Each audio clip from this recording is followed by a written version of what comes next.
Okay, hello, Galaxy Princess Zorana time, I guess. Last time we didn't die, that's something. I was expecting the game to be way more brutal, but so far, I guess we were lucky. I'm sure it's going to be harder towards the end. But yeah, I like the game, the mechanics and the narrative, it's a nice balance.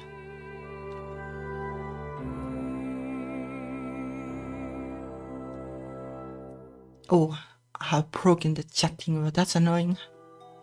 That's annoying. Do I want to fix it now? Wonder why, what broke it? Well, I guess I'll just read them manually. I tried to test it and I thought it was working, but it's fine. It's fine, it happens. It's kinda hard to test, honestly. Anyway, let's load the game. I was thinking that like last time we left Merca 2 and went to deep space. But I was thinking that maybe we'll get the change the console place of the character that I recruited.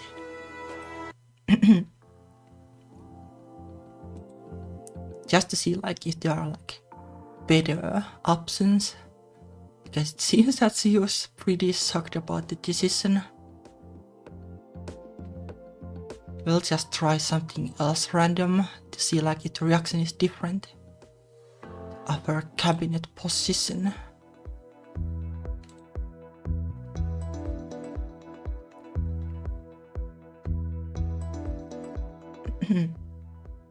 Then I am happy to have you as my external curator, head of galactic relations. What is, why is this different? Squeaks with joy and kisses you on the cheek. Well, I guess I chose different things than I wanted, bro. That just happened. I wanted to... Oh, I guess we are still in a different place.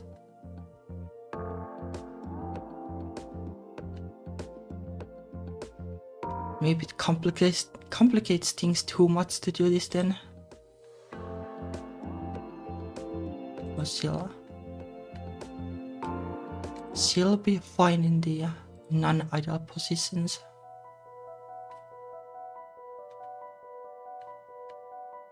Or can you see the things? I guess you can't see it now. Oh well, it's fine. By the way, now we are in deep space, I guess. But she's not going to be of any use really. I did learn something from that mess up though. That you can promote them. Which might be helpful, she is in a bad position currently, but if we promote her, maybe she'll be more useful. So that was a lesson learned somehow.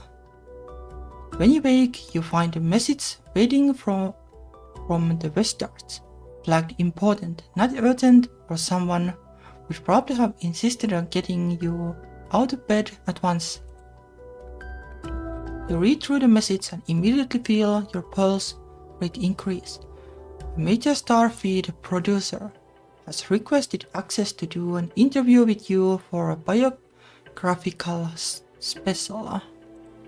You can't afford to say no to this. It's a chance to make a positive impression across the entire empire. This could save the course of the election. Okay, so there are these kind of things too. So let me make myself a little smaller, I guess. So that I don't cover too much. Okay. Unfortunately, you don't have long to prepare. The reporter will arrive after this turn's classes. I guess you take media then.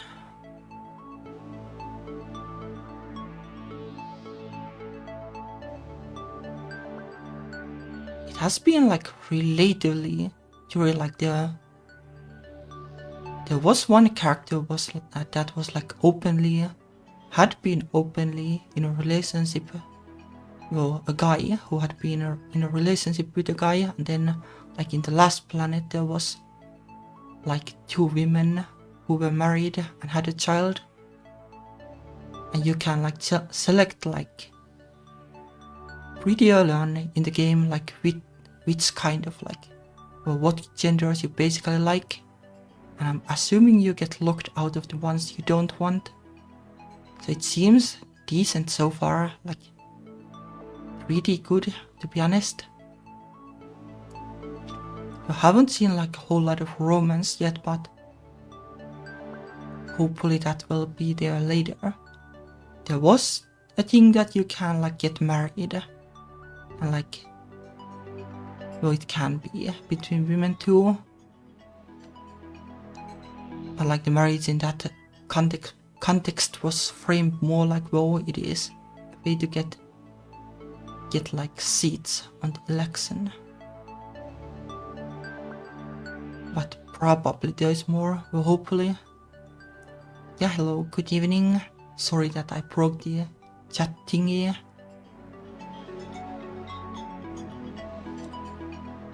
I'll try to fix it for tomorrow, but I'll just read the chat even then. Well, let's see. Arts probably doesn't help. What is allure? I think it is probably media. Allure.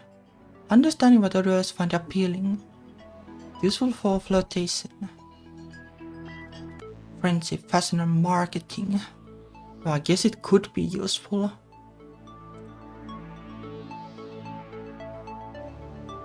Guess it could be useful. It would have a bonus at this point.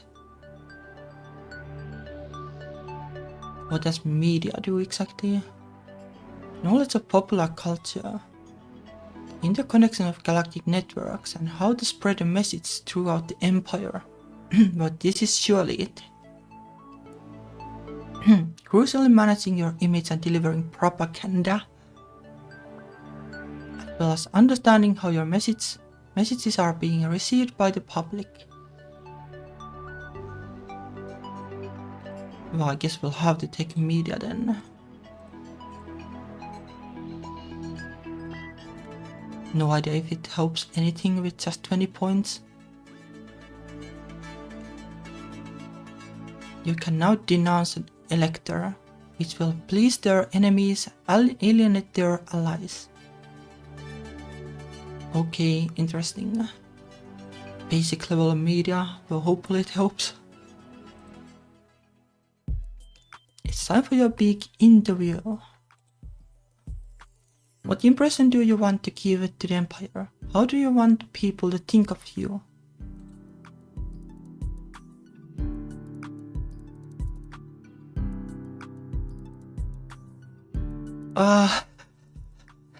Okay, none of these are happening, I guess. Allure would have been a smart move, I guess, but we have a little bit of rhetoric, but none of that. This we have absolutely none. These two are like definitely going to fail, but this is going to be bad too. Oh, let's try it. We talk for a while about the importance of the Emperor as a source of continuity, a repository of knowledge over time, and someone in a position to look at the larger picture rather than be forever chasing your short-term goals.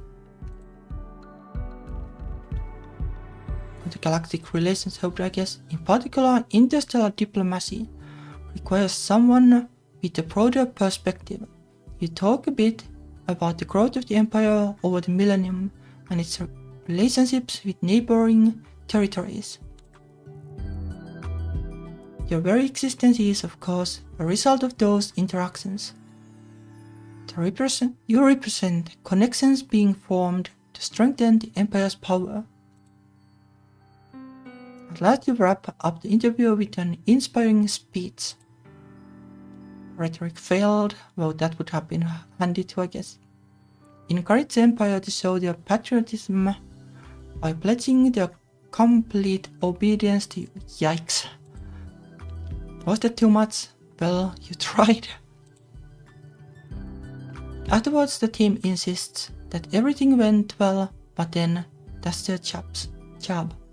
I don't think it went well, it went really badly. Well, in the end, media was totally useless. What is the plus sign?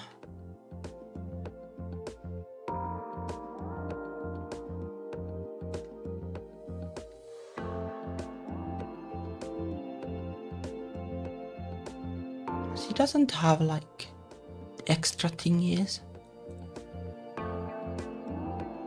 Or maybe they are specific to some kind of circumstances.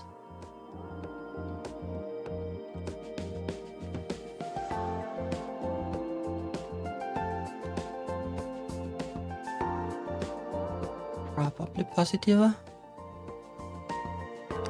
But we haven't done this. This is probably new for the media thing. Or maybe not. I'm not sure. Investigating the relationship of Mural, Elector of Sina. Mural is allied with Water, Merkavan, and Stoyan Drog. Salt Merkavan, Ixel Merkavan, and Sola Tarkastri are enemies of Mural. Okay, well, that's not exactly great, I guess.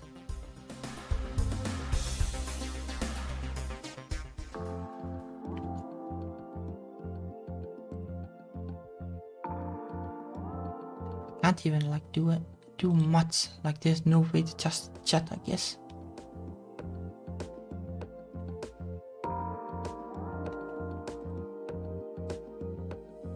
Or any security alerts then? Good day to you, Imperial Princess Zorana. My agents have heard one or two complaints about you muttered among the committee. Appears to be isolated so far, nothing dangerous. Well, probably because the interview. Though I can't please everyone. Alright. I think we just want to stay on the social area.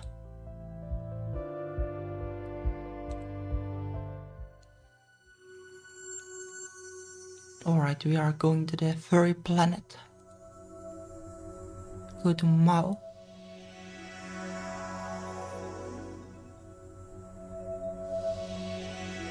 Entering Mao sector. You are awakened when your lights turn on by themselves. That can't mean anything good. Princess Zorana, please report to the cabinet chamber at your earliest convenience. What now? Dress yourself swiftly and make your way to the room. What's the emergency? Not an emergency exactly, but a change in circumstances. The Westarts beckons you over to look at another Starfleet news display. You recognize the Mercan man on screen immediately. It's Locomer, Elector of Kedro. But he's probably the guy that I tried to contact but couldn't. The Westark brings up the sound so you can hear him speaking. Descendants of the Empress Platina the Great, I formally announce my candidacy for the Celestial Throne. He's entering the election. It's more of a confirmation than a question. Of course, that's what he's doing. No wonder I couldn't then contact him. You knew his family had imperial ties. You're distant cousins multiple times over. Thanks to the interconnections of Mercan politics, imperial blood isn't even a legal requirement to stand for election. although it certainly helps to gather support. You are your father's designated heir, but you're still a young and untried girl. Lucamer is an adult with friends across the Empire. Is it possible that he could defeat you? Well, probably at this rate. How bad is this? Bad. It is neither bad nor good, it simply is. What I meant was, how much support do you think he has? That is what the election will determine. Don't you care about who wins? I serve the Empire. As a civil servant, it is my duty to remind you that only a sitting emperor or empress can appoint or dismiss an elector. The comitia as a whole may rule an elector ineligible to vote, but only in extreme situations such as complete loss of mental capacity or a proven attempt to assassinate a candidate. You cannot remove him. It does not mean he gets to vote for himself. Yes. Well, that's one vote you won't be winning, or probably wouldn't have won it anyway. You need to step up your game. If you can secure binding pledges from electors to vote for you, then they won't be able to support any other candidate. Okay. Well, that is troublesome. I think we want to. Probably not too. I wonder how this works, the limit was that the other skills needed to have something in them too. But beyond that, I'm not sure how it exactly works. I don't know if I want deception.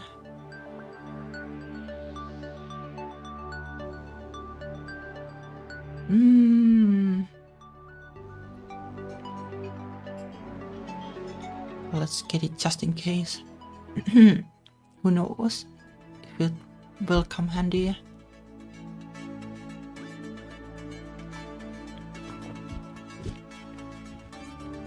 I do want to invest on the social things. Return to your room to find an important message light flashing again. When you pull up the message, the sender's name appears to be a sequence of random glyphs. How did this get past your security filters? Are the symbols an abbreviation for an obscure government department? There's a short video attached to the message. Something about Lucamer's candidacy, maybe. You open the file and freeze. Those figures on your screen, they are your parents. This is not a loving message to the future daughter. It's a recording of an argument. They are in the palace. You recognize your father's rooms. Though the decorations have changed a little. This was clearly few months ago, and they are talking about you. Your father speaks, now that your daughter has been born.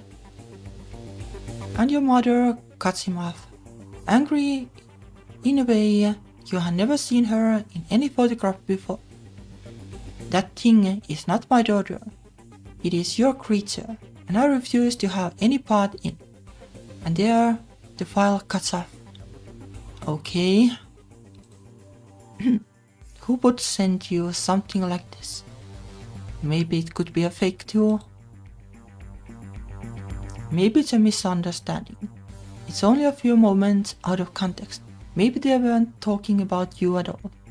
Could be that too. Or maybe your mother hated you. What an awful thing to say about a baby, your child, which you obviously are. Legally, you are a child of the marriage. Biologically, your Merc and no one heritage is written all over your skin. You are Millennia's daughter, and she called you a thing. Maybe she wasn't well at the time, or maybe it never happened. The video could be a fake. Where did it even come from? Yeah, could be a fake. Who knows? You try to compose a reply, but it won't send. The system believes the address is malformed. Then how was it received in the first place?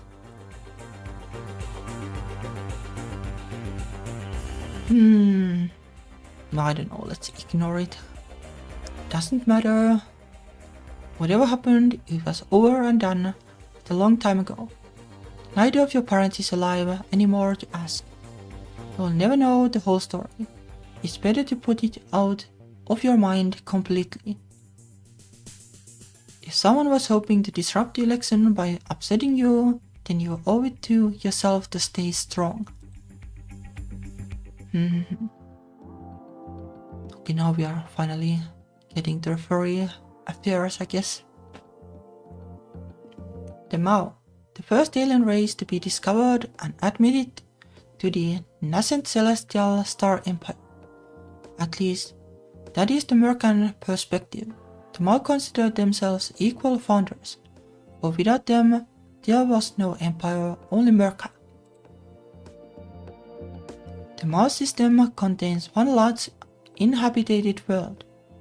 Its moon, which features heavily in Mao religious practice, and a chaotic asteroid belt too dangerous for large ships to explore. There are no other planets suitable for colonization. Electors of Mao Prime are pleased to visit the Heavenly Palace and make themselves known to you. The third elector of the system, however, is the religious leader, the chief witch of head shaman. For that meeting, you will need to make a pilgrimage to the blind eye, the ever clouded moon.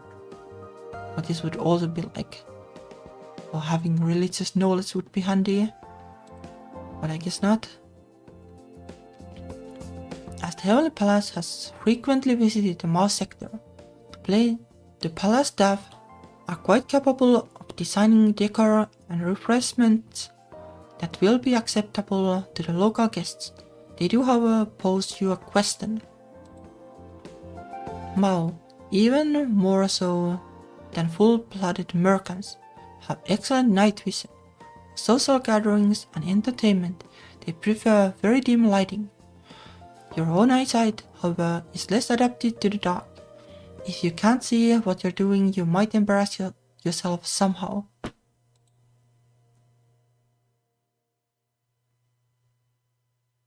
But it's also... will we die if we choose dark?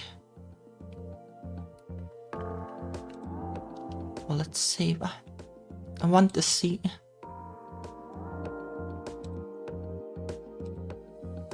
Like, it feels like a lot of these could be just like plain trap questions in a way.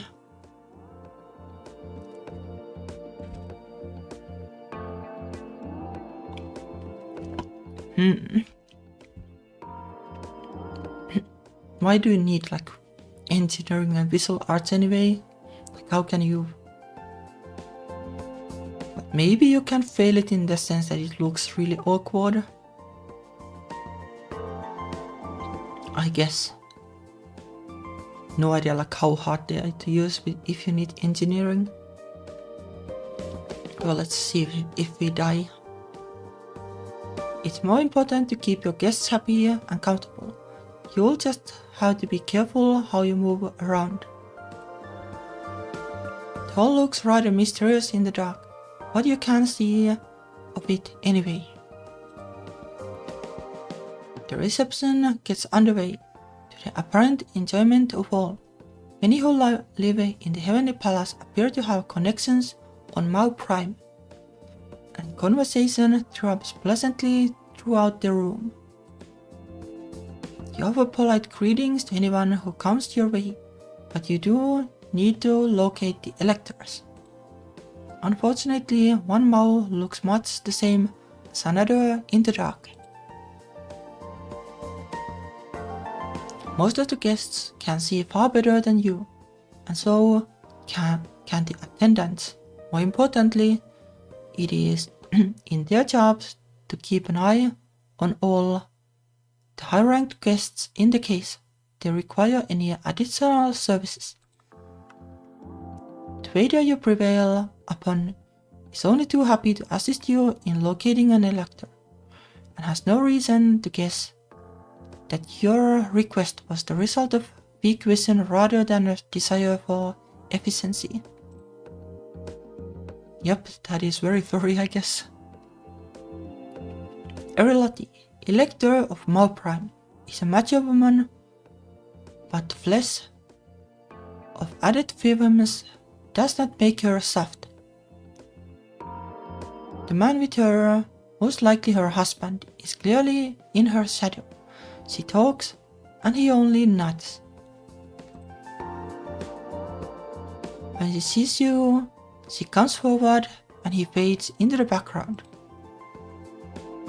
Greetings and salutations, Your Imperial Highness. Are you enjoying your party?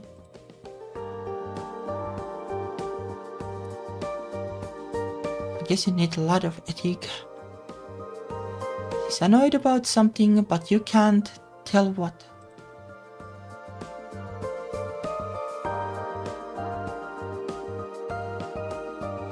I don't know. This is also difficult. Like, you would ideally want to do both, I guess. Like, if you don't accept the greetings and you're like, what's wrong? Like, it can come off weird too. But like, it can also be seen as considerate. Right? Is everything alright? Do you need something? What? Gracious child. Child, your staff are perfectly competent. I have what I need. You appear to have ruffled her composure slightly. Strokes her hands over her arms in a self-soothing gesture.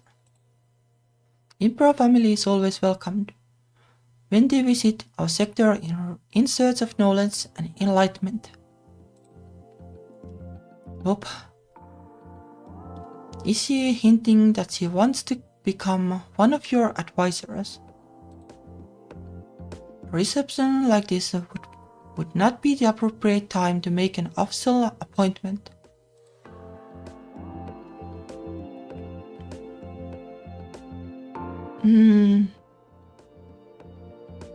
We know nothing anymore.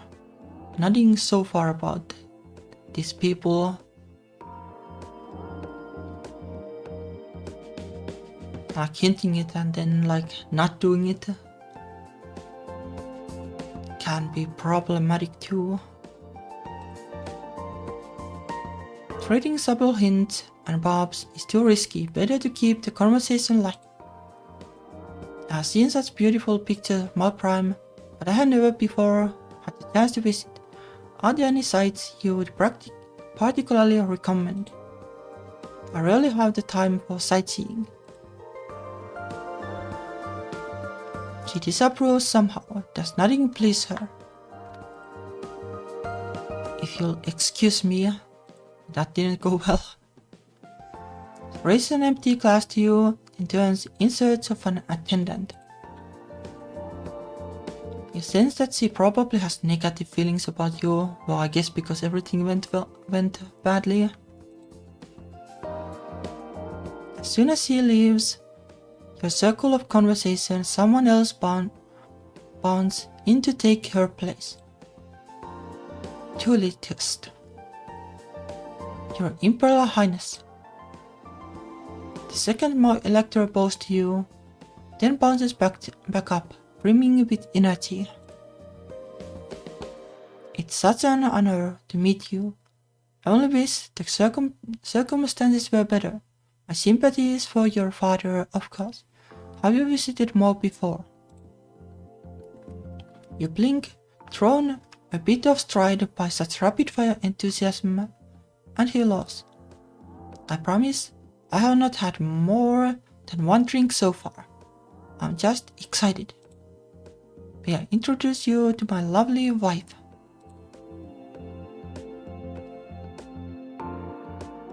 That's the wrong way around. You have the higher rank. He should introduce his wife to you, not you to her. Otherwise it would be a clear slide on your status. He's clearly nervous about speaking to you. That may have rattled him into putting his words in the wrong order.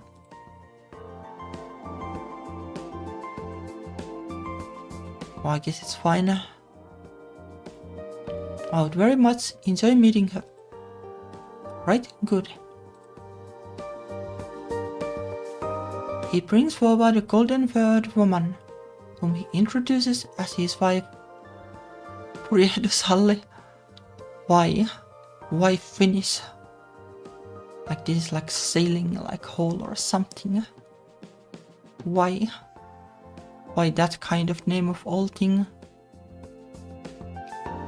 Like the elector, she is not much older than you. She pours a kiss over the back of your knuckles and then quickly returns to her friends. Tulitust watches the sway of her tail tip as she walks, pouting slightly. I'm sorry, I hoped she would be more impressed.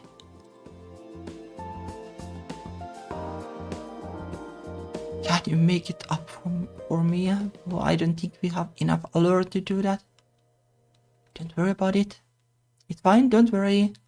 We are strangers to each other, and she wants to talk to the people she knows. I'm not insulted. You're very kind. He takes a deep breath.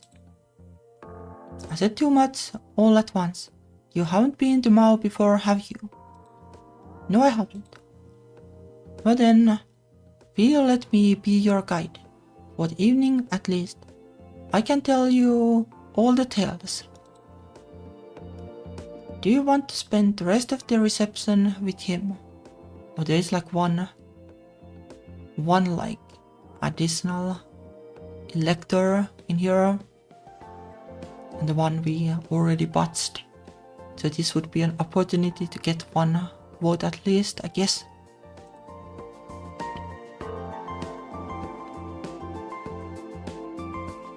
I think we could maybe pass the ethic thing, but let's just do this.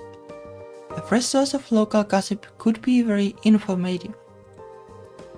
That sounds delightful, thank you. Spend the rest of the evening even together, laughing over political scandals and the mishaps of Tulitust's old schoolmates alike. You sense that he probably has positive feelings about you, but this is pretty like easy to guess, even without the tip.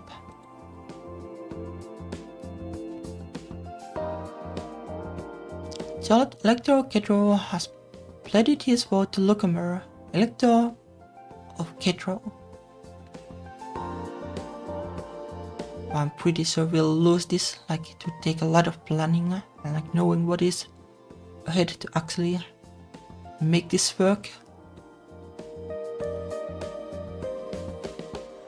Or like, well, one of them is the guy himself.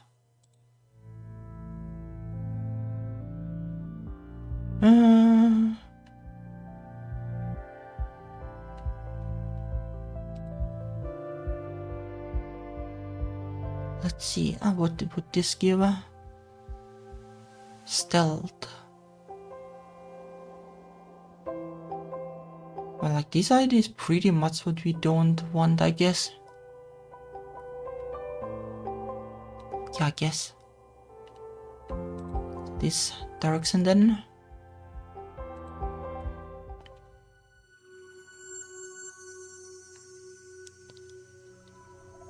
Hope.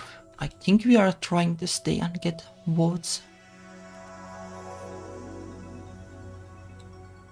Like if we lose like everything here, it's going to be really hard.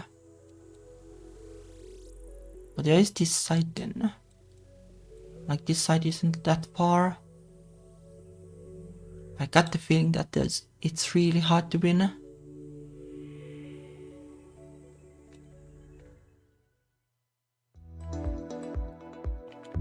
You wanted to see me. Yes, Your Highness. This is largely a formality, but it requires your approval and signature. The most recent Logothete of Science, who was your father's minister, has been offered a research directorship in Hero 2 sector. Hero 2, you haven't visited there yet, but by reputation, there's practically no there to visit, no habitable planets, no major population centers. Having been so recently a member of the Celestial Ministry with privileged information means that this individual must seek imperial approval before accepting any such position. It is a matter of security. You don't know anything about what the past Logothete of Science did. Apparently not much, considering the lack of information about your father's foolish experiments. You have no idea what top secret plans might have been brought before the ministry, or how this appointment could affect your future. You'll have to take a guess. Nope, it's difficult decisions again.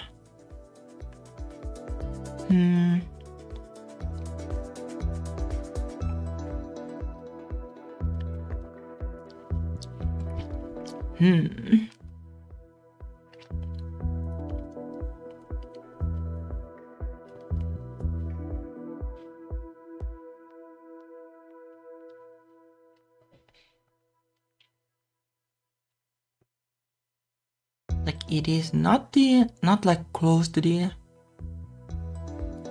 Can we see the map? It was here, right? So it is really far away, technically.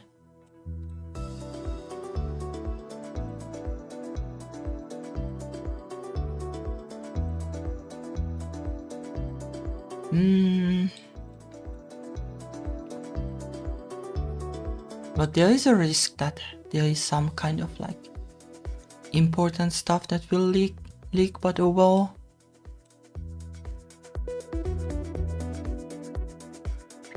I think it's fine. We'll just do nice things and then get punished if we do. Fine, I'll sign it. Very well. Is there any news about Lucamer's campaign? A new interview for the feeds. You peer at the screen, where you see video footage of Lucamer answering questions from reporters while making a visit to the historic castle of the Twin Worlds. I already held an event there and mine was better.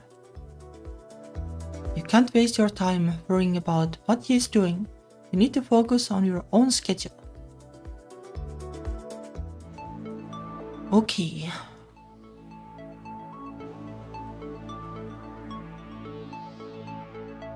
This would get the bonus, but I don't know if we want this. Like the stealth things they were for one of the quests. But I don't know if there's any way we can do it. It's just like normal skill gain, yeah.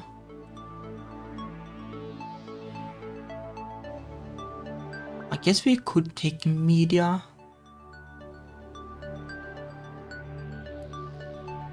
That would be an option. Like hopefully there are chances to actually use it.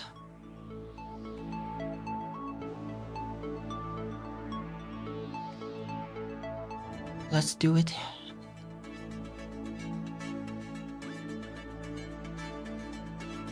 I'm trying to be like the person who can socialize kind of leader.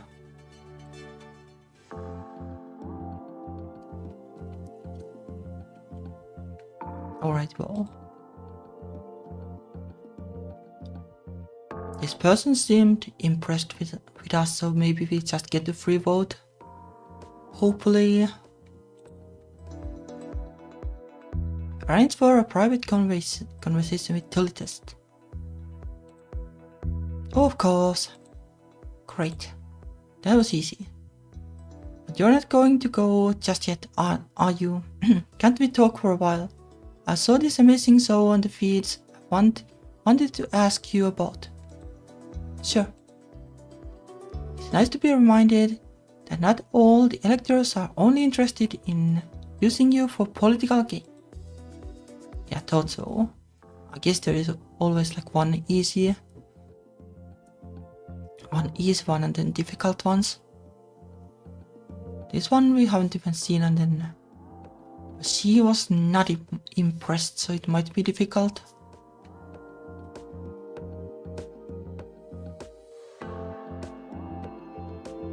Well, like if she's not like impressed, then offering like a position in the cabinet also like will see, like be loyal. Hard to tell. Who is this? Well, let's investigate first. Dig into the background of Moisty's chief feats of the blind eye. Oh yeah, it's this one. To become a shaman and speak for the spirits of the departed, a Mao must give up all ties to mortal life. Birth name, gender, and family connections are erased from all records, and the dedication rituals include physical sterilization to prevent any possibility of children. There is no return. Okay. Within the witch caste, names are frequently changed in response to visits, progress to ritual stages, or new assignments. The individual who is now Moistis must have served apprenticeships under many older shamans across Mao Prime, but official records deliberately omit any connections between their past and current identities. All in all, researching the chief witch's background is a hopeless task. The best that can be found are records of official statements since assuming the position, which suggests that Moistis is politically moderate and the proponent of peaceful relations. Okay, that is tricky then. I think we needed to do some kind of like pilgrimage or something. Well, I guess we'll just have to request the audience, I guess.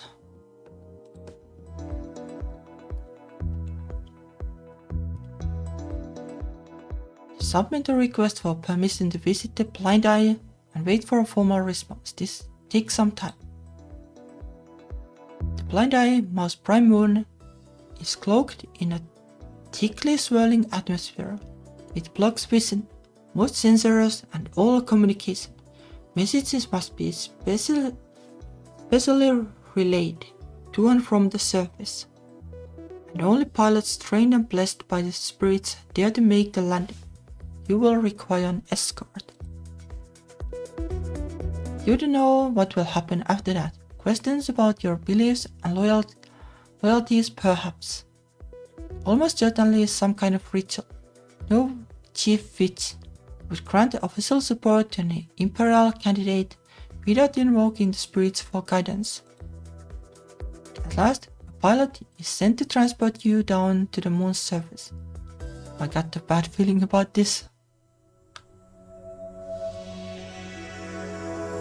The endless mist swallows you up into a sea of sparkling grey. Whenever you stare out of the flyer's windows, your eyes begin to play tricks on you, false colors and shapes dancing and swooping all around you. But of course, there's nothing there. Even after landing and leaving the vehicle, your vision is obscured. It is not dark, but relentlessly hazy. You can see your own hands and feet and the surface that you stand on, but by a distance of only a few cubits, all detail disappears. Well, it leaves you feeling half-blinded and helpless. You can only follow as your guide instructs, hoping that they will keep you safe. You are led not to a temple, but to the site of an unlit bonfire. Here the chief witch stands in conference with your fellow shamans and their assistants. You can only tell them apart by the different robes and other trappings that they wear. All faces are veiled. Greetings, Princess Zorana. You have come as a pilgrim to walk the path of truth and seek the blessings of the ancestors. Have you brought an offering? Nope, fail. No one told you that was required. No. The shaman slowly shakes their head. You are young and in search of guidance, however, some journeys you must make yourself. You are not studied. You are not prepared. Sight can only be granted to those who are ready to receive it. You are dismissed. That's it. Nope. It's too late to do anything about it now. When you return to the Heavenly Palace, you can research the correct protocol. For now, there is nothing you can do but be guided back to your transport empty-handed. Like, how can you even research using the UI?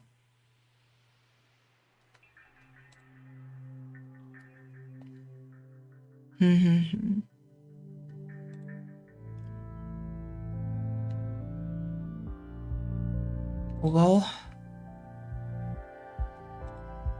how can you research? Maybe just study.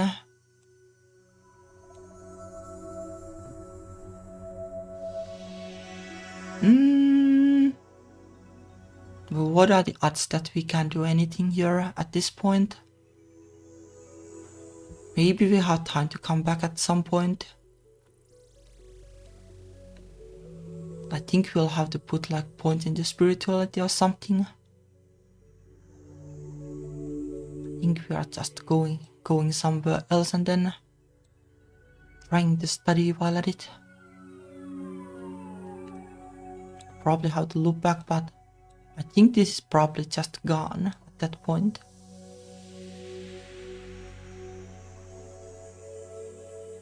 But not promising.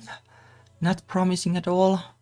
It's really difficult, it seems, to get the votes.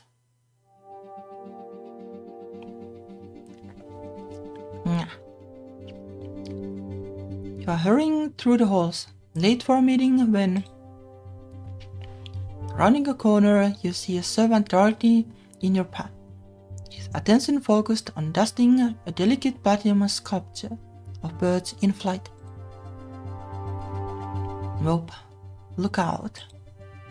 It's too late to stop. You jump into the servant's side. His arms fly up by instinct, trying to prevent himself from falling over. And jostle the sculpture, it tilts, falls, and crashes onto the floor, cracking a wing right off one of the birds. The servant stares at you in horror. I apologize, I guess. I'm sorry, it was my fault. I wasn't looking where I was going. Just pick it up and, I don't know, I'll tell someone to deal with it. Sorry. Shrug helplessly and then hurry on your way. You have things to do.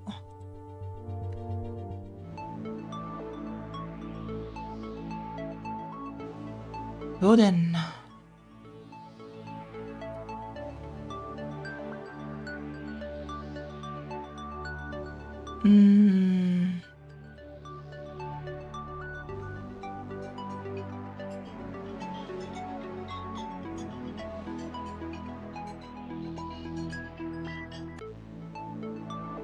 But these are probably the hard ones anyway.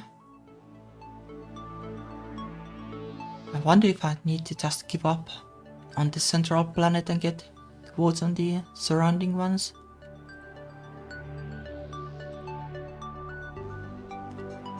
So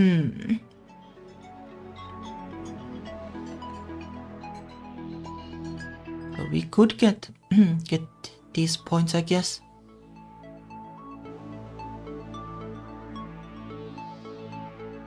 Or art points, whatever that is worth.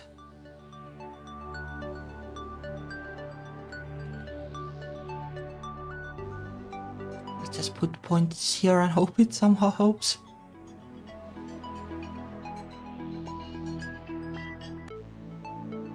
I kinda wonder if I should put points into history or something. Well, let's try this somehow.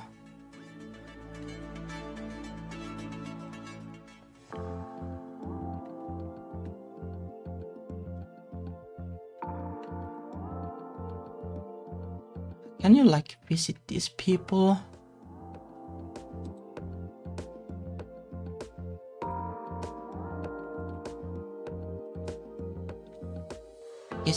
Guess you can't really.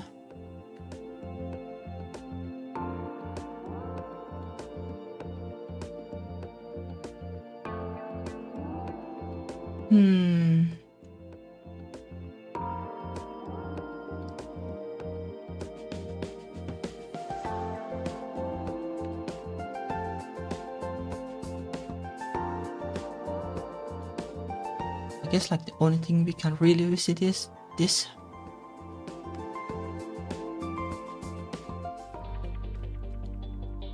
Good day to you, Imperial Princess Zorana. Agents have heard 1 or 2 complaints about you muttered among the comitia. Well, it's the same thing, I guess.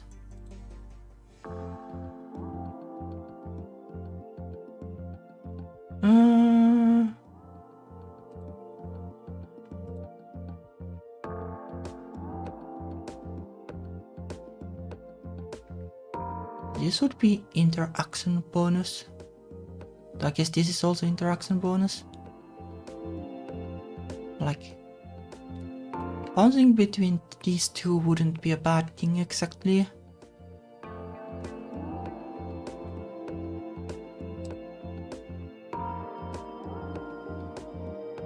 So maybe we'll visit the anti-wellness pet.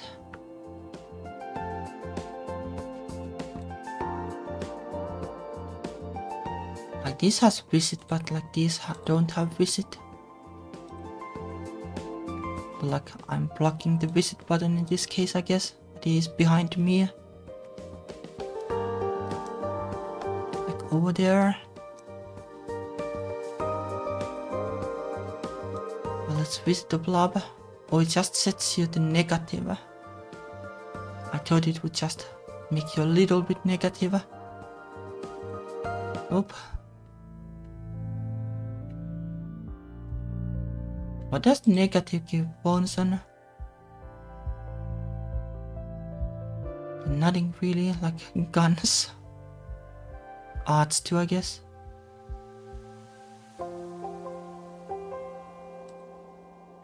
It's not that handy then.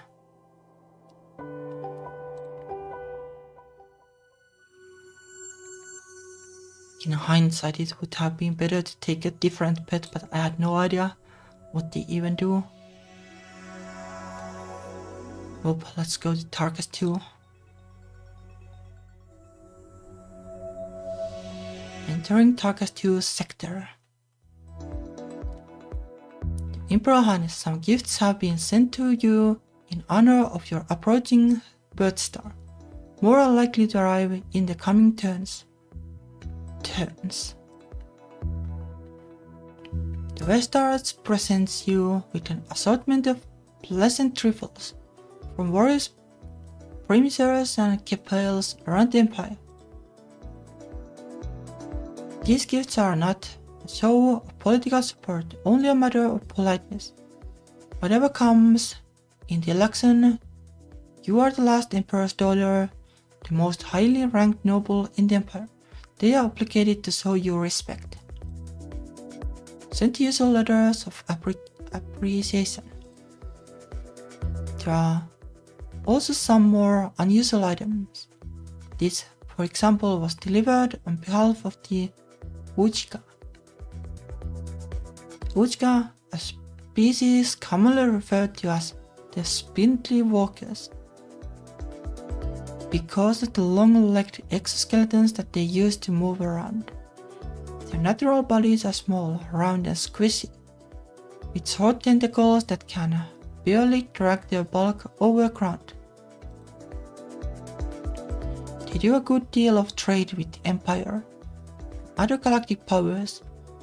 They have a reputation for seeming distant and emotionless. Steady, dedicated workers who are welcomed in many ports but rarely make personal ties.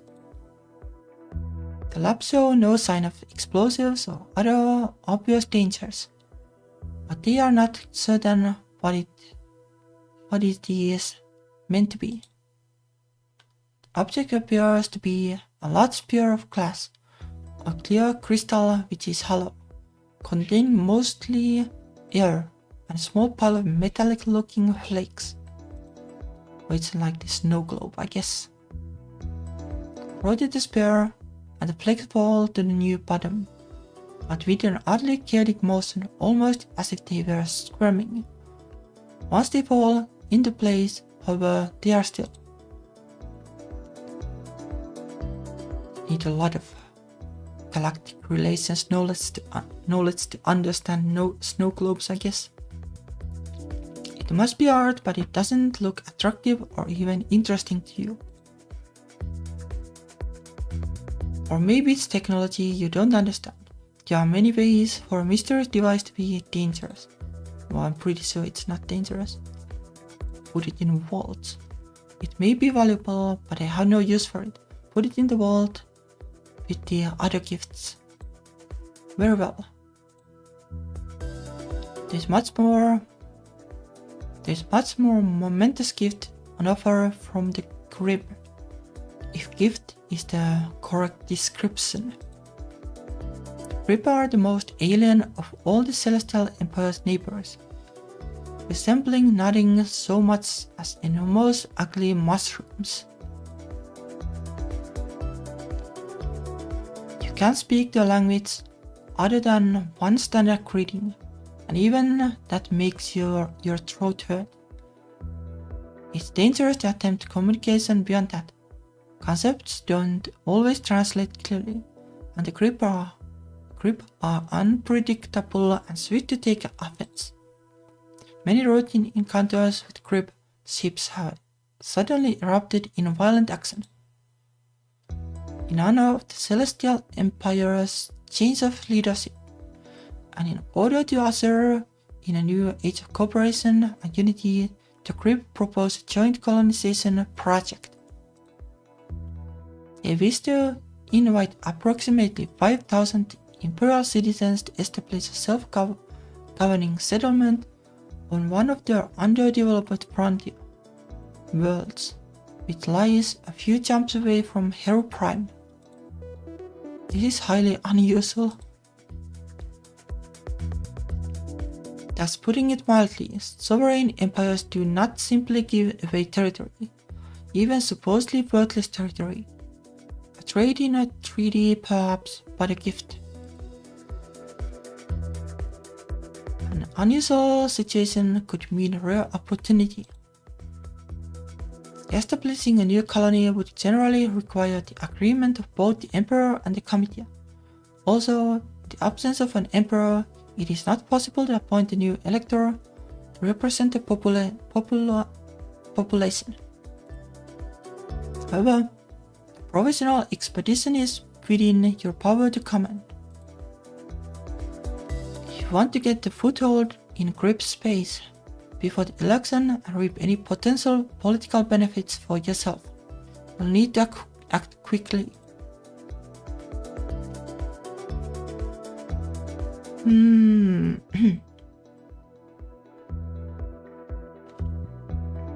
So hopefully we have enough ethic. It sounds pretty sus again.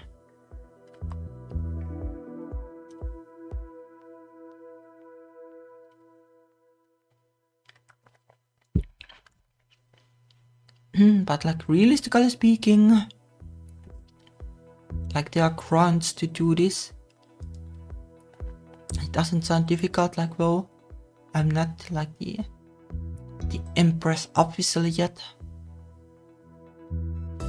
So I don't like exactly have like the power to do this, but I would like to. So let's wait. Well, let's save because we haven't saved in a while, but no idea. No idea how much it really matters. Okay, success. Acknowledge that we received their intriguing invitation and that we will be taking it under consideration for further discussion. No details, no commitments, just tell them politely. Very well. It's nice to have presents, but you do have studying to do. Okay.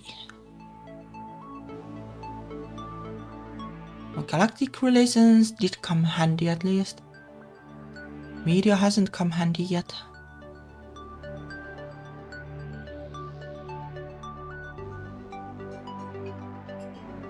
Is there anything else that could be useful? Spirituality, I guess, would be useful. Or like history. Media at least.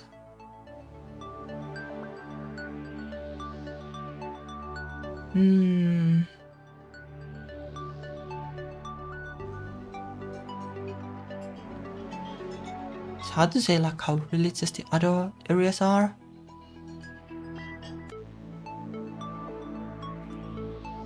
And yes, well,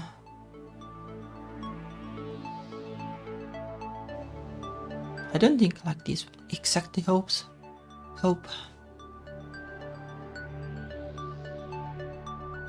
Well, like this could be useful too. I could see it. Bureaucracy being useful.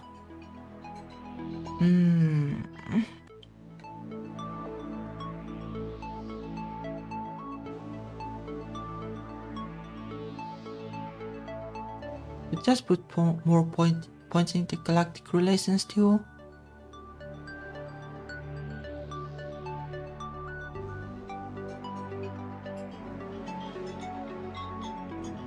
At least I hope you can still increase it.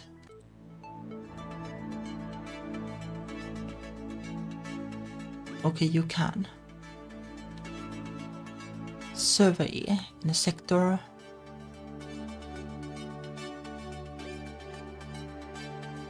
Will reveal the current opinions about Zorana of all local electors. Okay, that is very nice, I guess.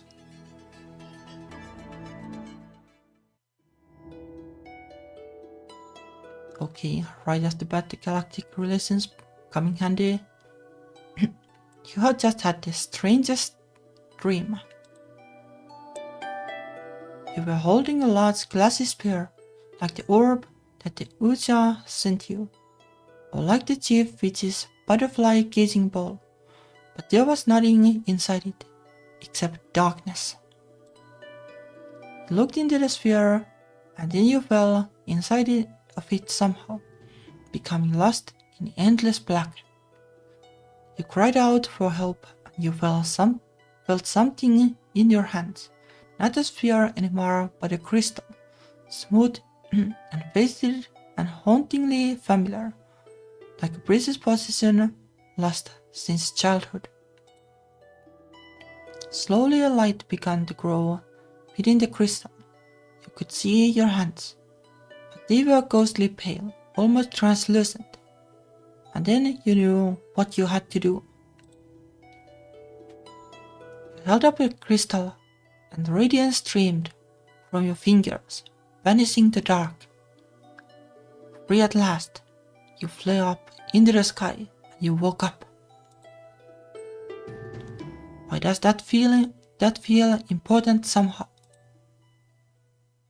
You wave the lights on and go to your computer to send a message to someone who might understand. Zorana How funny, I was just thinking about you. Explain about your dream and the odd feelings of importance it had. A vision. Oh, you're so lucky. I'm not sure it was a vision really. Maybe it was a memory. Do you remember me owning some sort of important crystals? I wish I love crystals. Maybe your dream was about being crystal no one. Maybe it's a sign that you should investigate your heritage more. Xenia always wants you to learn more about other galactic cultures, especially Crystal Nova. Or maybe it was a more spiritual kind of dream. You will find your hidden strength if you venture alone into the dark night of the soul. How would I do that? I don't know, it's your soul journey. You'd have to do it yourself. Trapped alone, in terror and suffering, until your wings unfurl, and you gain the power to destroy the world. Right? She has very strange ideas sometimes, but she is nice, in a way. But thank you for your help. Call me anytime, I'm always happy to talk about your dreams. It probably was just a dream. It's interesting though that it references like two different things. I wonder like how many events there are that like you unlock when you do different things in the world. Interesting. Also it was kinda moody, I liked it.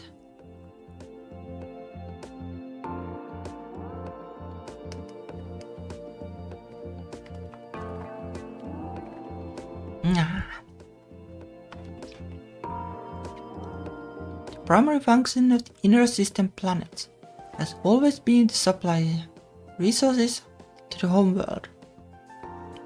After the rise and fall of the first great Tarkan civilization, stripped nearly bare, both worlds are far better than Tarkus Prime and contain great mineral wealth.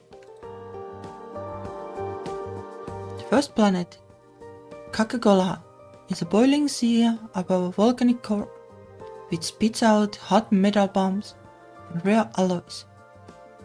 The second planet, Gaktown, resembles a vast swampland with a wide variety of plant and animal life. These worlds are of immense strategic or something importance, but will never have the same prestige, the same sense of history and epic struggle. Elite are wealthy and powerful, but always fix their gazes on the true nobility elsewhere. Strict observation of manners and old-fashioned protocols is likely to impress the local electors. As the most important person in attendance, you wait for the festivals to be in full swing before making your grand entrance.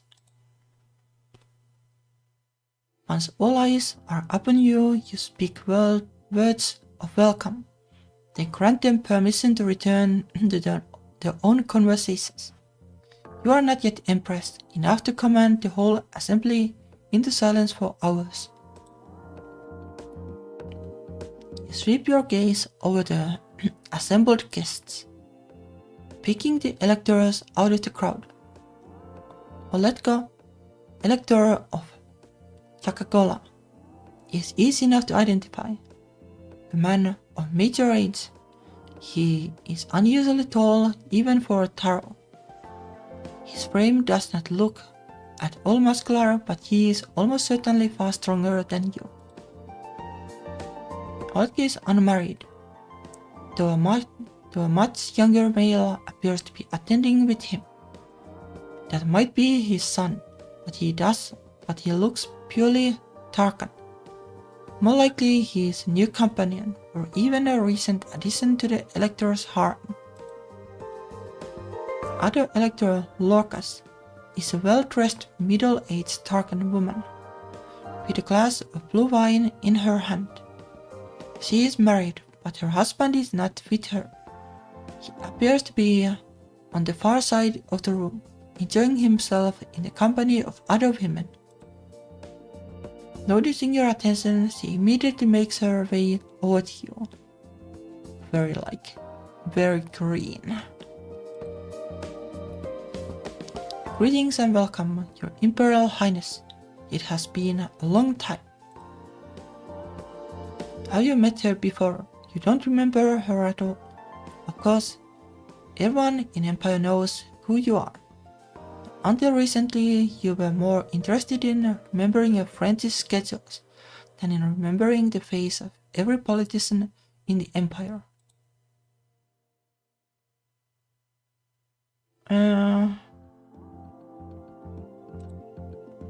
Let me see. It has been a long time. Or maybe it's more like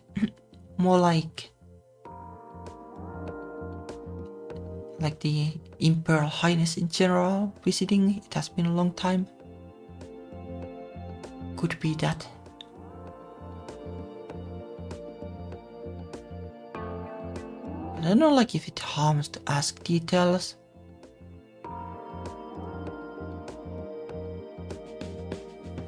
So if this is do we know each other kind of thing then?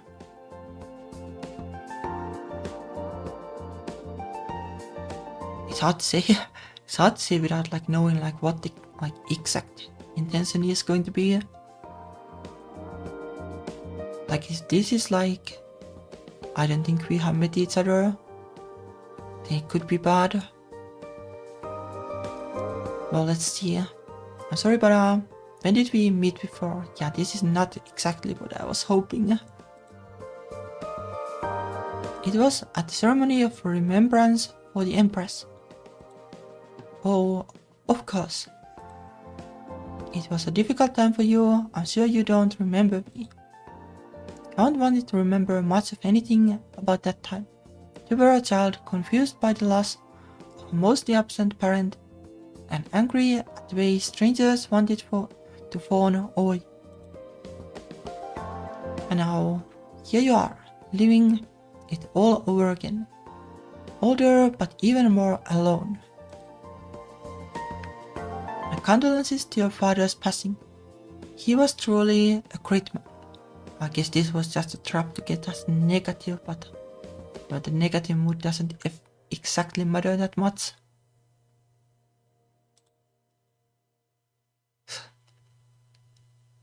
Affected by negativity. It hurts to hear your father praised, considering what he's done to your life. He may have been a great man, but he was not a great father. We scarcely even met. He was a stranger to me. But this is not exactly the best thing to say in this situation. Did he not train you as his heir? You don't want to remind anyone of how unprepared you were for this. You must step smoothly so that you don't look defensive. Oh, he directed my education, of course. I have had the finest tutors, attended the best academies, all perfectly well organized. He was always very busy tending to the needs of the Empire, so he placed me in the hands of experts. But in the process, we lost that personal connection. This face isn't impressed though. It's something that I hope I can improve upon when the day comes for me to raise my own children. Very wise of you. Okay, now she's a little bit more impressed. Oh, I see Oletki hovering nearby. I'd better stop monopolizing your attention before he feels the need to plot his revenge. The two electors must engage in a certain amount of competition for prestige. I look forward to speaking with you again in the future. bows to you and retreats, politely stepping away to avoid turning her back on you. You sense that she probably has positive feelings about you. Or maybe like a little bit positive. Like it could have been worse. For sure.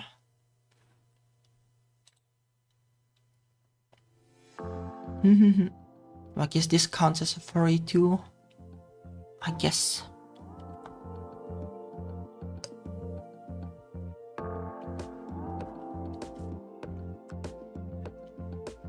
I'll get a little bit more warm drinks.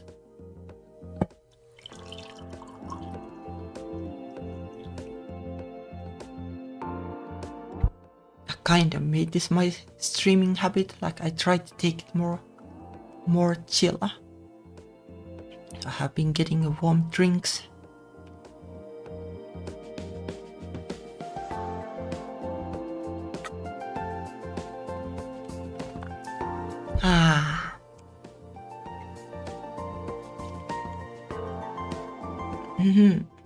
Elector of Coca-Cola is fifth to step into your circle of attention. Once his semi-rival has withdrawn a bit too close, you need to crane your neck up to look him in the eye. He is infernally tall. Uncomfortable, you take a small step backwards. His shaggy green face looks pinched in, as if he is bitten into something unpleasant. Perhaps it's a sign of age, for his low, rumbling voice sounds polite enough. You honor the Tarkan system with your presence, your Imperial Highness. It is my pleasure to be here. The young man who was with Oletka earlier is no longer in evidence. He doesn't bring his companion over to be introduced.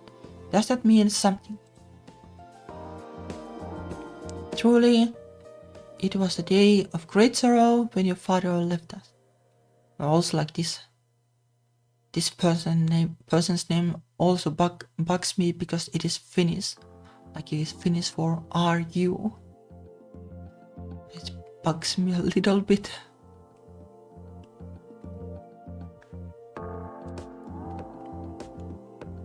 There's a hint of disapproval in that statement.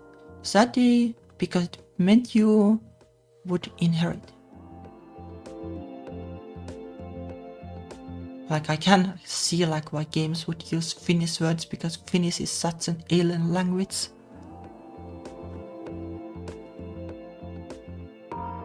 So I can kinda see also like the purjehdushalli. That is like there's just no way that is anything else. It is definitely Finnish.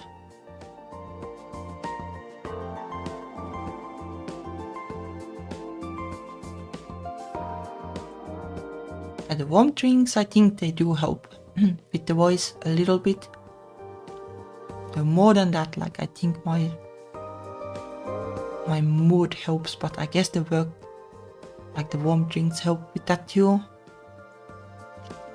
The mood, and it's tricky, like there are so many factors. Like you need to hydrate like during the day too. Otherwise it would be rough to speak. Like ideally you would have to speak a little bit before streaming, but I don't really do it. I tried to do it like, well, I guess like a year ago or something, but I dropped it eventually. I don't know, it didn't seem to do that much. But the warm drinks, at least they make streaming more enjoyable. So there's that. Talking about warm drinks.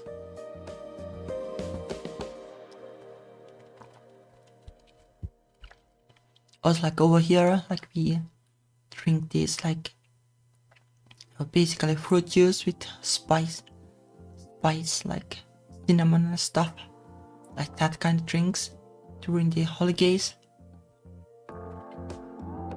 Probably like one of my favorite parts of the holidays. I don't really like really care that much, but I do like the drinks, they are nice. What would he know? He's never even met you before. I doubt he was any sort of confidant of your father's, or was he?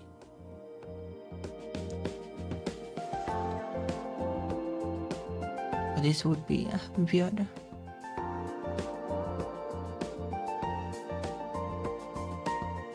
This can like backfire, but I think it's fine. Were you particularly close to my father then? He pauses. I cannot claim that privilege. I'm only a humble servant of the Imperial Committee. But like this is also like an opportunity, like you can go like, well, maybe we can like forge better ties. Like that kind of thing.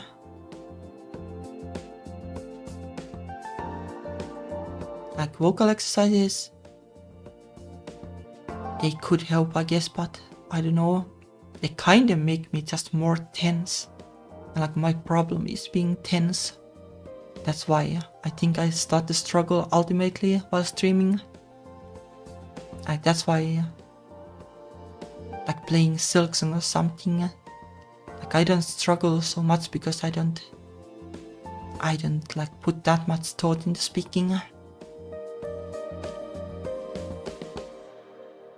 But then there is the issue that my speech can become like mumbly and unclear, which is annoying.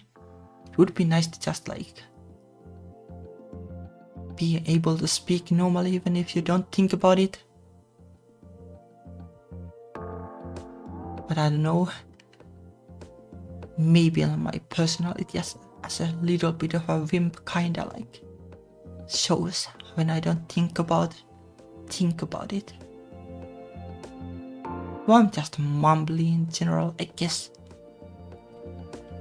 I have gotten better, I think, but still would be nice to be the like perfect embodiment of a streamer. Well, maybe one day.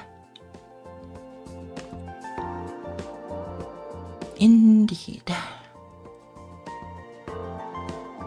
Why does this pompous green giant think he is?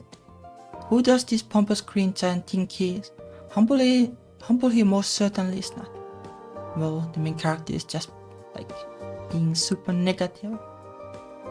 I can't see like what this event does, like it sets up a trap for you to be negative and then setups you for fail. I look forward to speaking with you again later. The tall male recognizes his dismissal and withdraws. But that was pretty bad, I guess. But no surprise there. You take a deep breath, restoring your calm. There are still hours of social interaction left ahead of you. As you turn in search of other dignitaries, you briefly meet the gaze of the young Tarkan man who stands once again by Oletka's side. He shoots you a friendly grin and tilts his head, encouraging you to come closer. You quickly turn away. That is a complication you do not need. Instead, you move on to the premiser of Gaktan, a notorious bore. This may be a long evening. Whoop. Let's try to get out of the negative mood.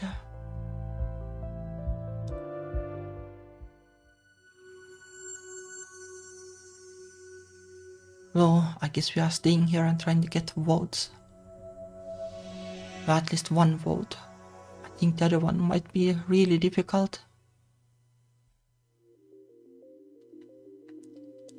A gift has arrived from Chuck, Your Imperial Highness. It's a large blue stone, roughly triangle-shaped, with jagged edges, like an ancient spearhead. Holding it up to the light, you see fiery glints. within and realize that it's made out of high quality ultramarine. A pretty piece. Send them my appreciation. Your bird star will be rising soon. Maybe you'll have a party. Okay.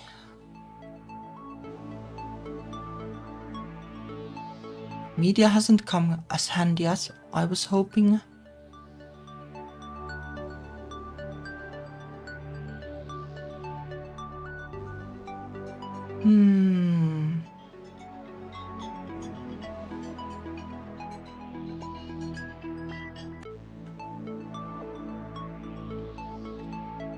I think we can just get these points.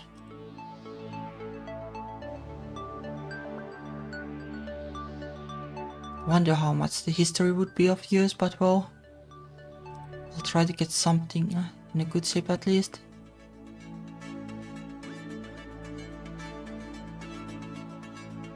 If I unlock the evening gun outfit, bonus interaction skills.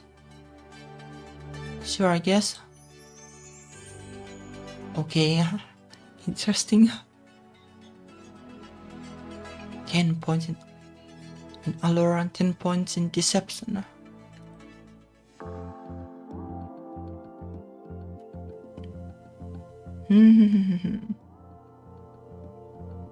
What do you have this survey thing?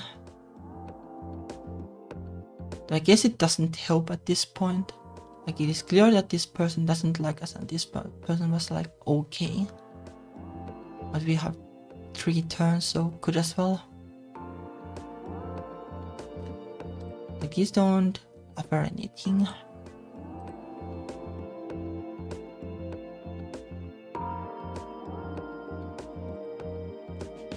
Yeah, let's try it, I guess, how it works.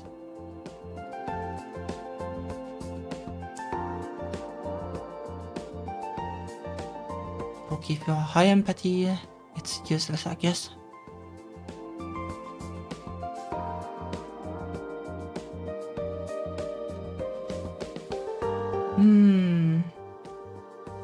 For at higher level, it impairs a whole. Oh, that would be nice.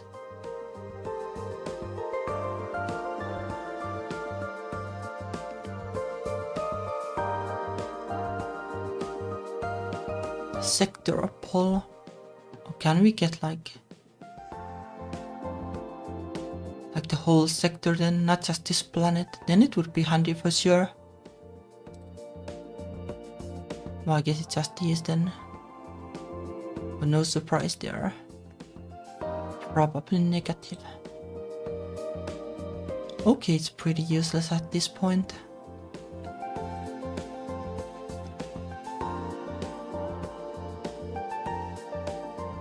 Probably because the impression was positive, we can just give it a try.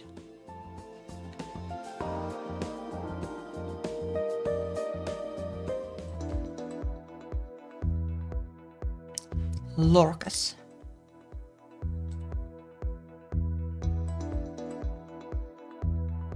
Things do seem to be progressing in that direction, don't they? That's alright, I will support your cause. Thank you. Yep, that was the easy one.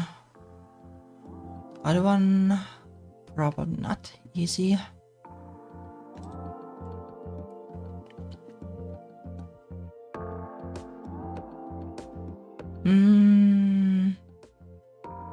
Well, I guess you can propose engagement even if you choose differently. But no thanks. No idea like how this even works. Let's investigate background. I don't think negatives will do anything.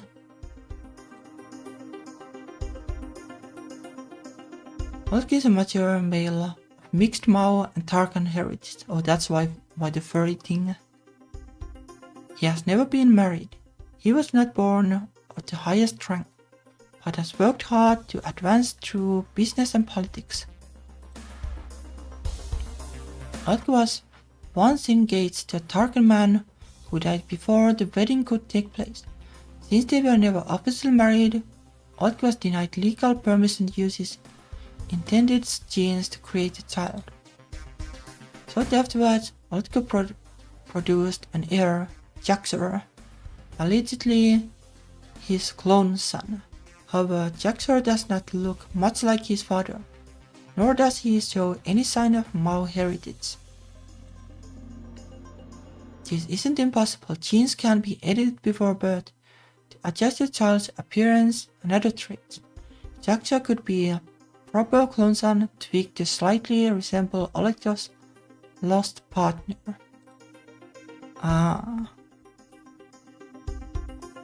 It's a little weird, but I can't see why.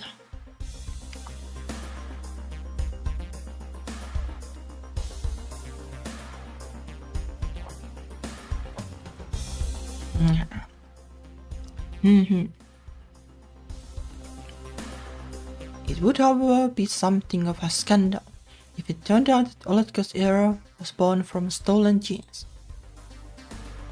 Jaxor, that must be the young man you saw at the reception, the one who smiled at you. He's a student at the Specialist Academy on Chakagola and popular among his classmates. Unfortunately, you don't have time to make friends. Jaxor is currently unmarried and might be an option for an alliance. Blackmail option.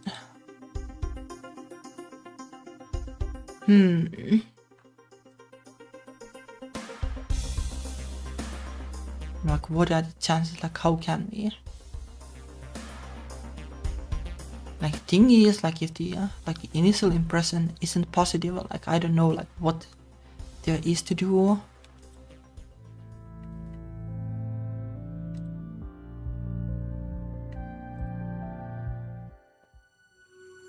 Would be nice to be able to do something, but I don't know.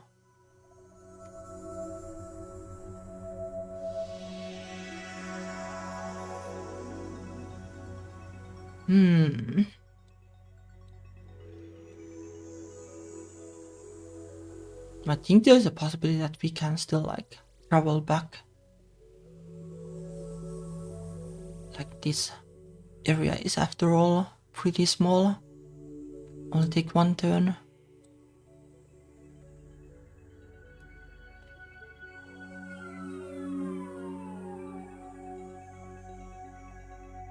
Oh, like, our ships are here. Oh, for what that is worth.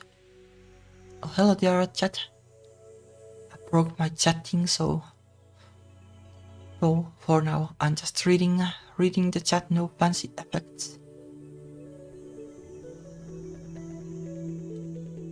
I think we'll just go here and then here, and then we can loop back if we want to give this a try. Like, figuring out what the Mao people would want would be nice, but well, probably more efficient to go here after that. I guess we could go here too first. Like, it gives more options. Go here first and then here, and then think if we want to go back. Well, let's do this, I guess. Tarkas 3. Tarkas 3 sector. Your screen chimes a merit unit. Your friends are calling you. Vasily, Xenia. How are they, like, both there when like one of them isn't even in the ship? Best wishes on your birth stars rising. I set up the call so we could both talk to you at the same time, even if we can't all be together. Okay, I guess it's just like visuals, but the guy isn't exactly in the same place. We sing a little duet together, and all children sang about the crocodile being happy even on a dreary day because you were born. Thank you. I'm going to have to sneak up on you later to give you a good luck kiss. Well, that is very welcome. Please do it. Ha! So, you won't believe what I heard about Jasmine.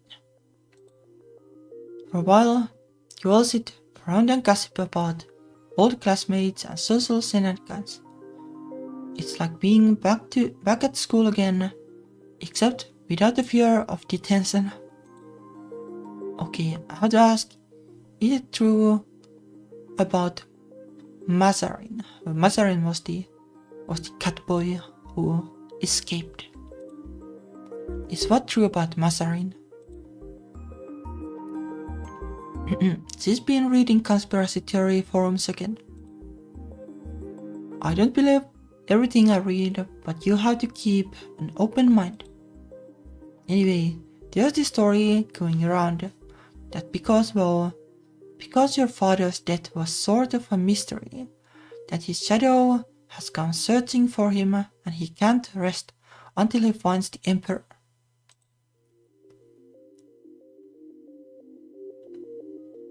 I don't think like these people will cause problems exactly. That's sort of true, I guess. See, I told you, he's cursed to be immortal and wander the stars forever. That's not what I said. Vasily just sighs and shakes his head. It's nice to spend time with your friends, but eventually you have to get back to your studies.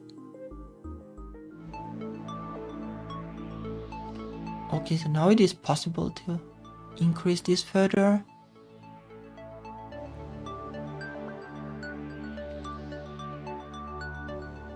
This will do it.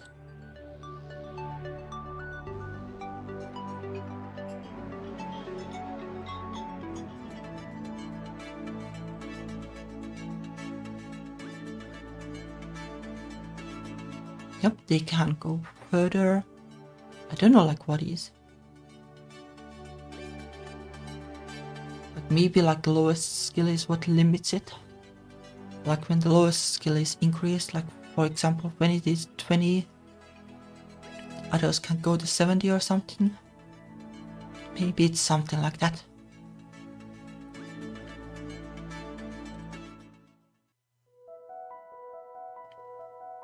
There's a sound at the door. Come in.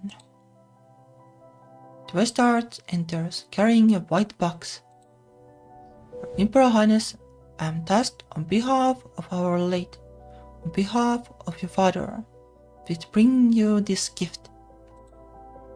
He ordered it in advance so that it would be ready for you today.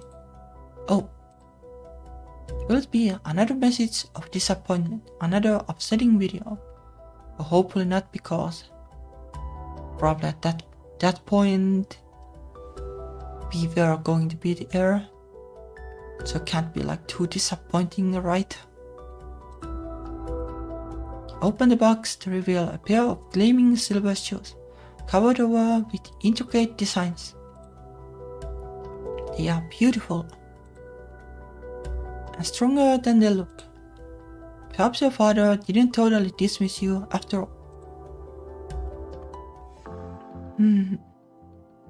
I was hoping they would give us that bonus, but I guess not. During the decline and fall of the first global Tarkan civilization, Spargas would have represented a paradise, a world containing all the water that had once filled the path's canals. The entire surviving population might have fled there had it been possible. Even now, legends persist. Some early cosmonauts might have managed the journey and escaped to a happier life. However, no relics from that time period have ever been discovered in the watery depths. In modern times, Svargas is a well-established community of floating cities and undersea habitats. Its 3 small moons contain research stations, communications relays, and other technological outgrowths but they are considered part of the greater whole. By the way, I struggle with this game, like reading a little bit because the sentences are really long. Sometimes it is fine too, or somehow I get my tongue twisted easily today. It's also that.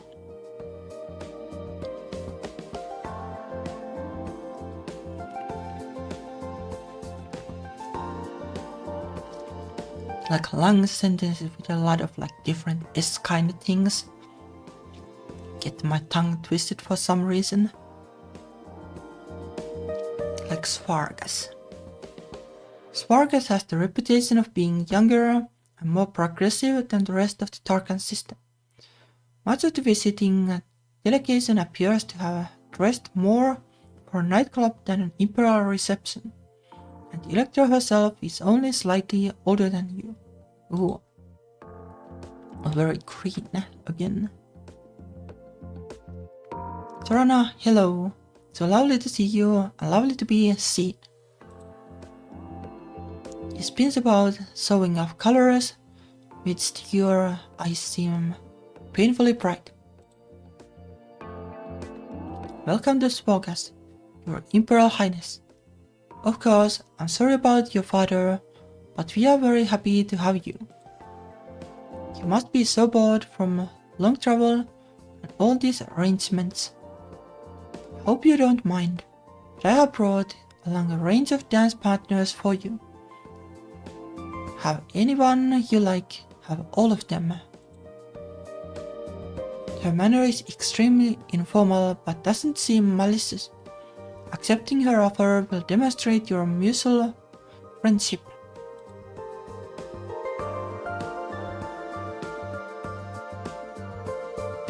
Her in her place. I don't know, I get to choose who they are, so I can just dance with women, I guess. Sounds fun to me. I wish I could dance with women, but it's really tricky in practice. I would love to dance. Come on, let me introduce you to the boys. Do you like boys? Okay, well, that's a little bit unfortunate then. Johan will make you feel like a diamond. Oh, and I brought some music crystal. If you can give me access to your sound system. Well, not the best kind of dance then. At the moment, the sedate atmosphere of your reception chamber is transformed into pulsing, strobing soundscape. Your elderly, refined attendants look on in shock. Fail. You're not a skilled dancer, but you are an imperial princess, and that counts for something. You dance for hours with all of Sola's friends, as well as Elector herself. Her husband, whom she eventually remembers to introduce, prefers watching to dancing. You sense that she probably has positive feelings about you. Well, I guess it was worth it. It was probably worth it even though, well, it didn't go as planned. So slow. No, we'll stay and get the vote. I'm pretty sure we'll get it. Good morning, Your Imperial Highness. Another gift has arrived for you, however, there are concerns. This gift has been sent from Crystal Nova. Oh, your family. What is it? The Vestag brings out a wooden box made up of many separate pieces, connected in strange shapes. You can't immediately see how to open it. What's inside? Nothing as far as our scans can tell. This is a puzzle box, a challenge for the mind. The act of finding a way inside is itself the gift, though it can be used to store trinkets. I recommend destroying the box. This gift, by its nature, is not fully understood. It could contain hidden dangers. can you trust such a gift? Do you even want a gift from your known relatives? I don't know, like, can it be that dangerous? I'll say I kinda want to see like, is anything like actually super dangerous, or is this game more into just putting you into like paranoid mode? It could be that too. Take it away to solve, like why not? A puzzle could be interesting, I'll take it back to my room. You can work on solving it when you're not busy with classes. You'll need a good eye and a knack for opening mechanism, or else a friend who's very good at puzzles. Okay, there's no way we can solve it then. There's just no way.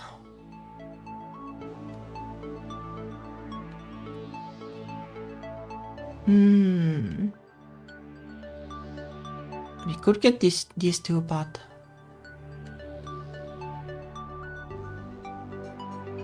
I think these are probably like better to get.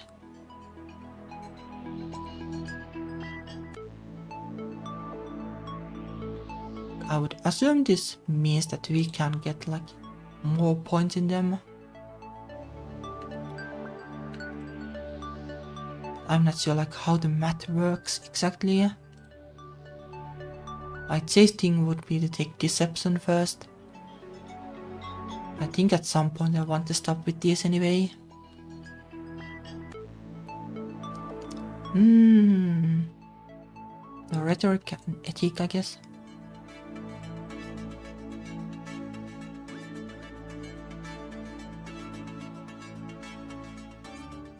I didn't lose any of the points, so it worked. Sit in your room, turning the wooden box over and over in your hands. Push this bit here, and you can slide this piece there. But then that spot is blocked and can't swivel. Yep, thought so, we have none of the skills. Out of frustration, you try shaking it, but no key rattles loose. There must be a solution, but you're just not getting it. You'll have to try again later. Hopefully it won't bite us to the butt.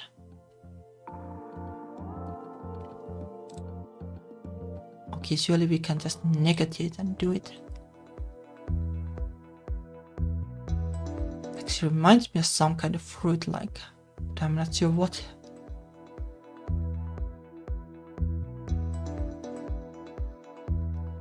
Arrange for a private conversation with Sola. I need the support and so on. So I'll vote for you. Thank you. Let me know if you need help with the coronation festivities. It should be such an amazing party to die for, literally. Well, hopefully not literally. Right. Just who is he expecting to die? Well, it doesn't matter. You have other issues to attend to. I'm kinda expecting that we will die. It sounds very likely.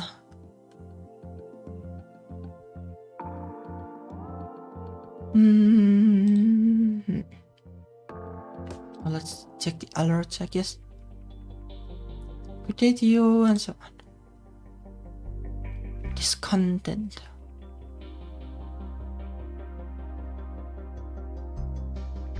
Nothing that I would expect to pose a danger to your life. There are definitely people who don't approve of you as heir. Okay.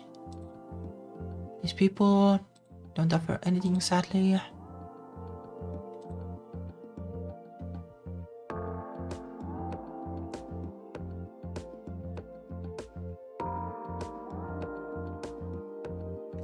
But serving probably doesn't exactly help. We can explore the social network, I guess, like it's a little useful, I guess.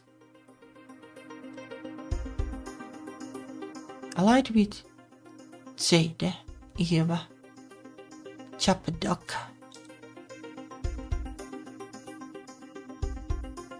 Ixil, Mural, Ozara, One Bite, and there are enemies. In Mural the one we have in the console. Interesting.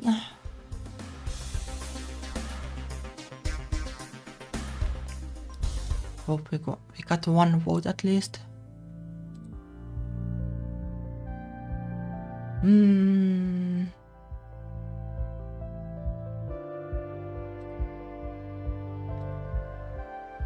I guess we could do the just loop these basically.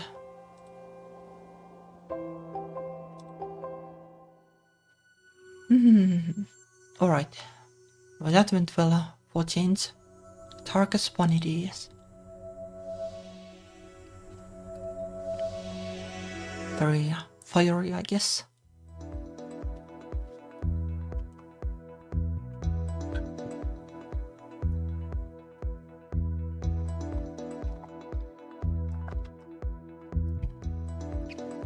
I like this game. It's like the balance is nice.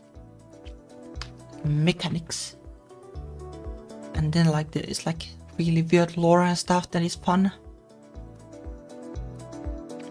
Hopefully there will be like a romance too, but who knows. At least there are gay characters, so that is something.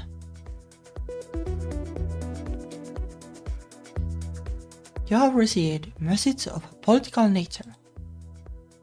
A consortium of Tarkan technology companies wish to test your opinion on establishing a self-governing community on the largest moon of Svargas.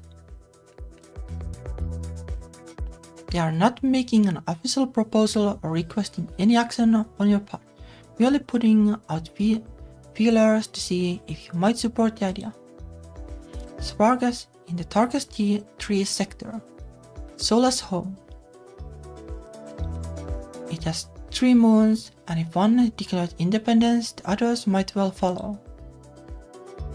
Do you wish to make a reply? This is not quite official business. You are not obligated to respond. We have to vote, but I don't think we need to do it exactly.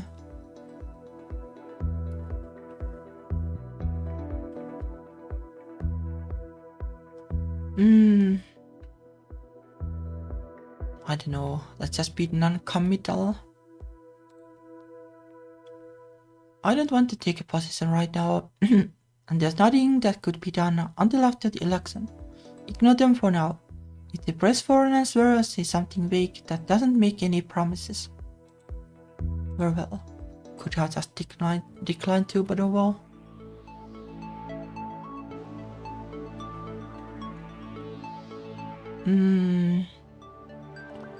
Guess we'll take these points. The media thing sadly didn't do anything. I was hoping that it would be more useful, but nothing so far.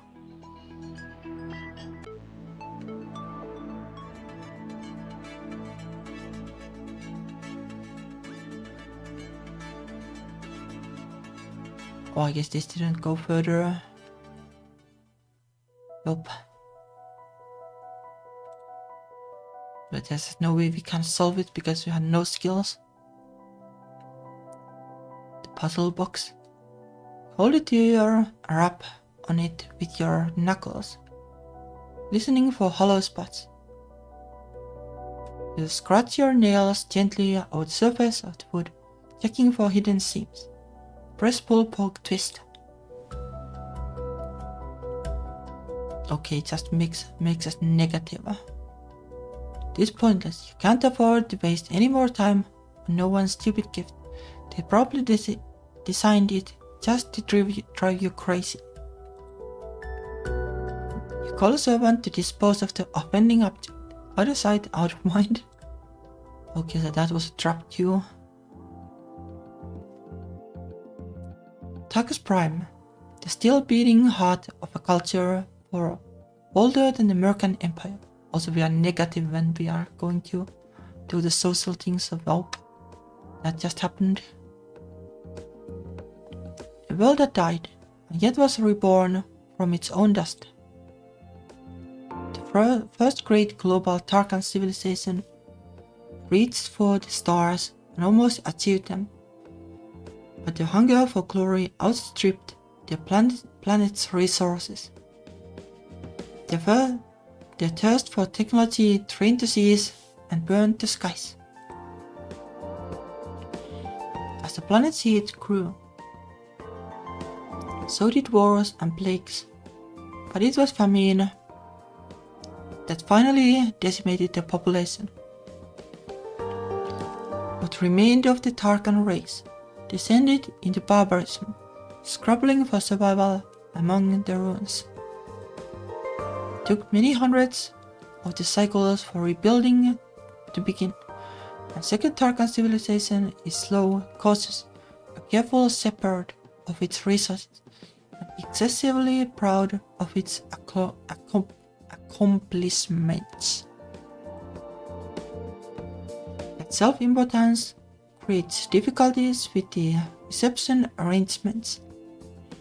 As you are not yet Empress, the Tarkan elite refuses to flock to the palace on your command, not without reasons of notice and preparation that you have no time for. The Tarkan government is willing to host you as a guest planetside, but you are not willing to look like a petitioner, not to see the advantage of familiar terrain. At least in the Heavenly Palace, you have some idea what dangers you face. As a compromise, the 3 electors of Tarkas Prime have come in person to make themselves known to you, but without entourages. There will be no entertainment, no formal meal, no crowd, and nowhere to hide. Your guests are waiting for you in a small parlor, standing in a semicircle. All eyes are on you as you enter. But this person looks more interesting, like a little bit like Planty and Dragony. He's also half furry, I guess. And this is just like the normal, like Oblivion, potato orc kind of person.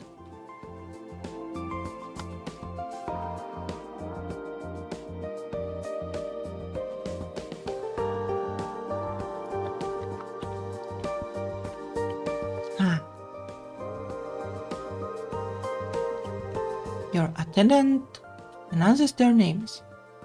Oberod, an adult male tarot, standing proud in a gold-trimmed uniform. Raid, an elderly Tarkan man with a sword and round figure. And Osara, a no-nonsense looking woman with Terran scales and wings.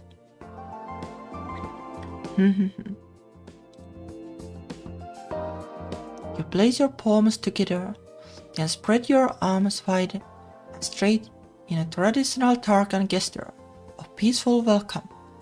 Electors briefly bow their heads to you in reply. You'd like to speak to them each individually, but it's awkward.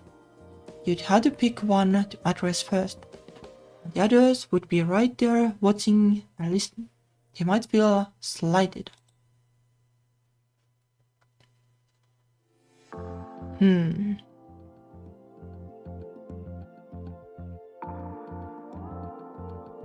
Rhetoric. We have rhetoric, so maybe we can do this.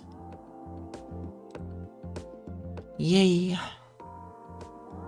I am the daughter of the great Emperor Dragasen, who has departed this life. I am the heir to his holdings, titles, and responsibilities. The position of Emperor, however, is too important to hinge solely on the matter of birth. Emperor is the empire, focused in the one body, and requires the support of the empire. As my father's heir, I am the most obvious candidate to assume the throne, and my accession will ensure continuity and stability within the government. I'm traveling throughout the empire, making myself known to all electors, so that you may judge for yourself my fitness to assume the position. I will speak with each of you privately later, but for now, do you have any questions? Now you have turned the spotlight back onto them. Any point they raise in their own favor will be heard by the others. The woman's wings twitch. Why did it take you so long to visit Targus Prime?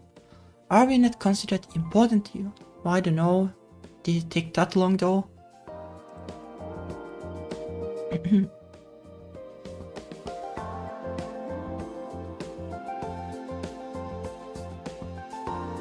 I don't know if I can do either of them well. And wave that you had no choice. How can it be a compliment?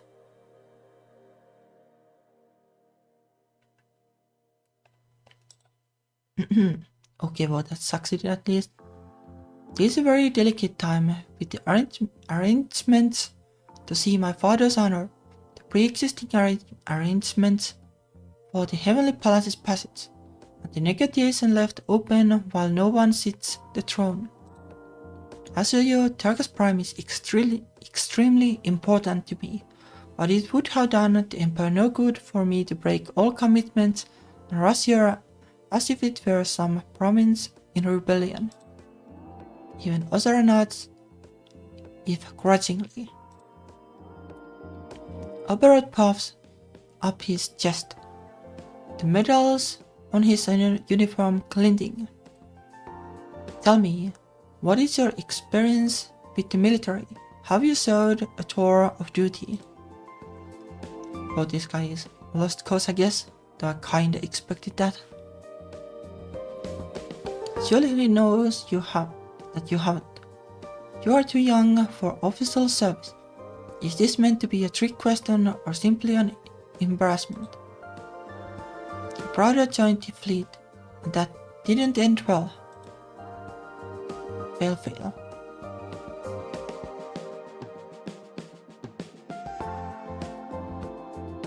We don't have either, so I am, of course, too young for military service as of yet, and my duties to the Empire may not allow me that freedom in the future.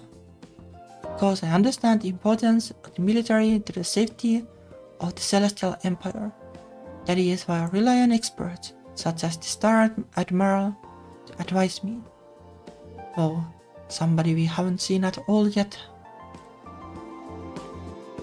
Looks unimpressed, but no surprise there.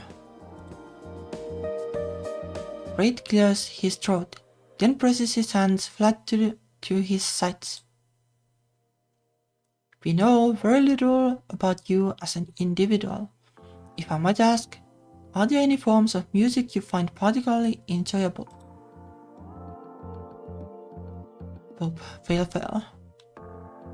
This person likes music. You have never really given much thought to music, beyond the latest pop sensations on Ketro.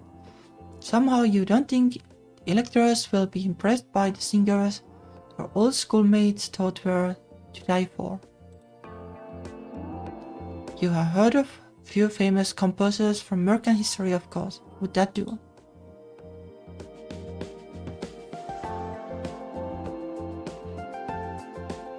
I don't know. This is surely going to fail. I'm very fond of the Dersen school of Black Macam. The emotions are so intense. After a good performance, everyone in the audience is weeping. Well, not impressed. Perhaps he is too dry to appreciate solid American music. Now, perhaps some refreshments. At a signal, servants enter bearing trays of light beverages and exquisite teas. Small talk must continue, but the pressure will now be less. I got the feeling that all of these people are going to be difficult. You need some time to think before you can decide how they feel about you.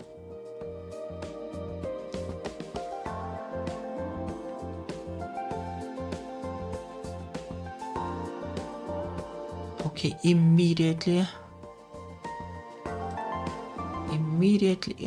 one of them betrayed us.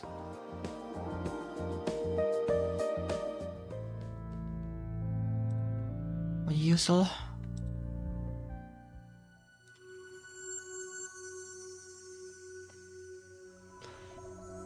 Hope we can try the other two at least, but doesn't sound promising.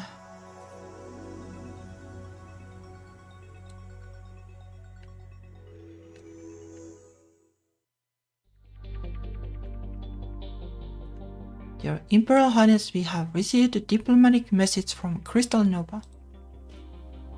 What do the Novans want now?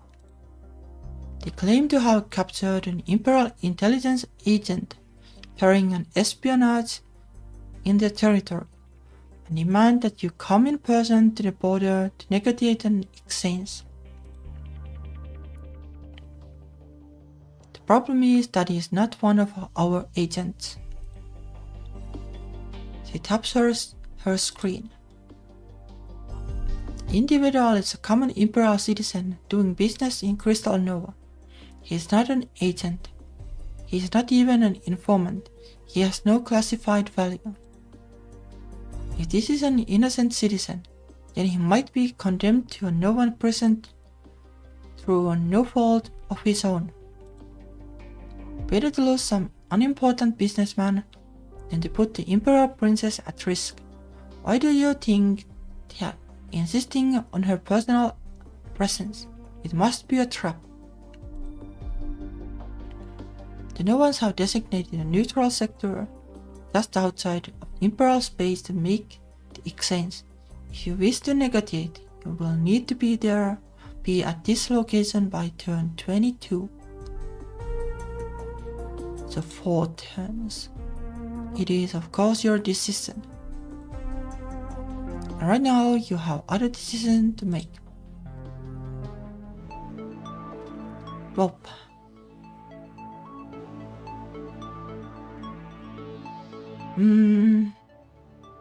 so what is going to be helpful?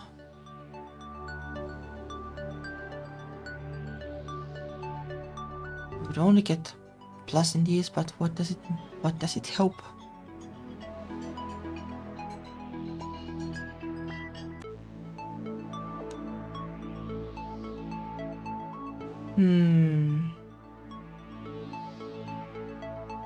Maybe we'll just put more points into these.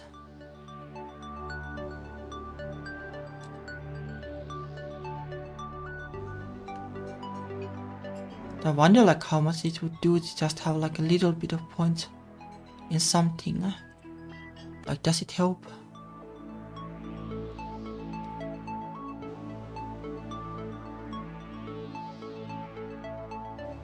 Like if we try to put a tiny bit of points into like these knowledge skills or something. You don't get the bonus on any of the nice ones anyway at this point.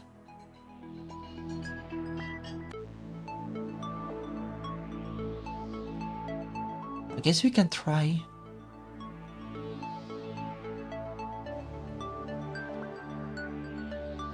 But they're well like spirituality things, but they might be a gunner already. I guess we can take it anyway.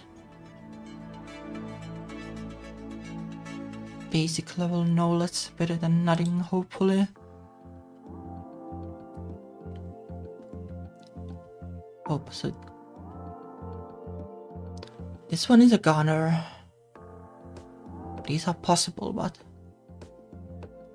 it's tricky. We can try this, just negotiate immediately because the impression might be positive. Great. Hope hasn't made a decision.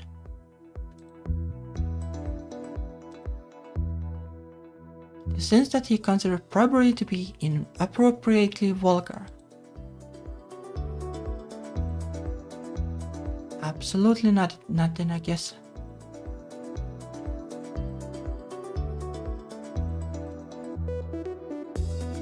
again the safe statements.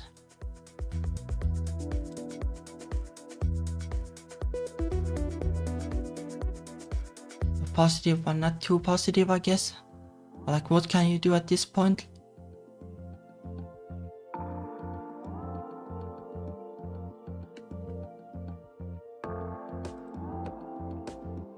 How does this work?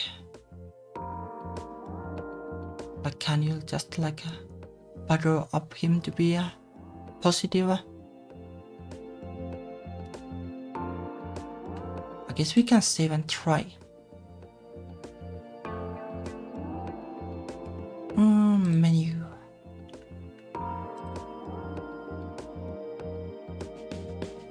It feels that I need to figure it out, otherwise this is never going to work. If like everything is up to the initial impression only. Let's try it. Attempt to charm him with your personal appeal. Whoop.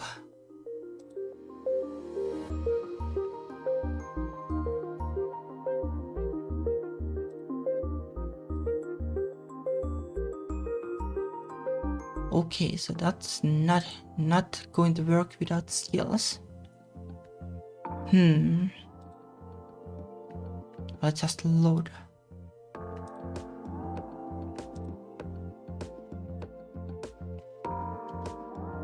But what can you do then?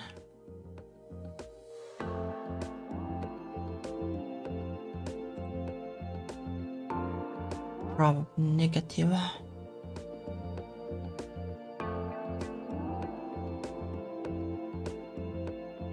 Let's do the background check at least. Ozara, Elector of Tarkus Prime. Proud and well-educated woman in her middle age. While she is active in politics, she concerns herself more with the management of her personal fortunes. She is a successful and ruthless businesswoman. As hobby, she apparently breeds insects, unusual. Ozara is married to a Tarkan woman named Gozawa, a tall but quiet partner who is fond of gardening. The marriage is apparently happy and they have recently welcomed an heir, a son. Interesting, more gay people. Ozara is engaged in a constant battle with one business rival, Shostaran, in particular, forever undercutting and outbidding each other as they squabble for power and control. While many of her business tactics might be unethical or mildly illegal, none are scandalous enough to outrage the public. You could, however, threaten to support her rival over her. Blackmail. What are the odds that we can just like offer like cancel seat? Like, she doesn't like us, but she's gay, so there is a possibility of doing it. But like, she is like the economic seat at the moment, so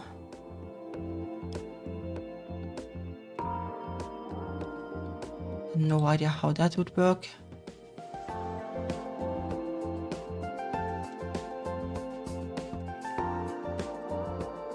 Let's try, I guess.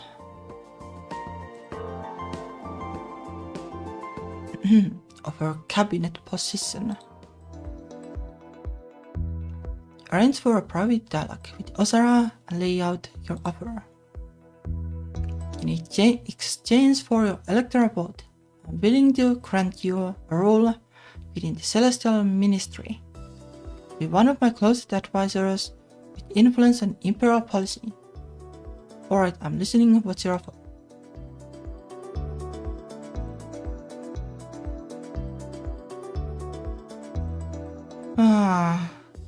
Well, the business one would be great, but what can you do? Lord Chancellor is surely a lot of power. I don't think like she cares about these. Done. That was fast. Forward any necessary paperwork to my major domo, along with the specifications for the ministerial apartment so that my wife can plan her designs. Now, if you'll excuse me, Your Imperial Highness, I have other business to attend to. Oh, at least I have her vote. Bureaucracy skill of 60. Okay, that's actually value too. Extra social action. Oh, that's good. Usual mood things.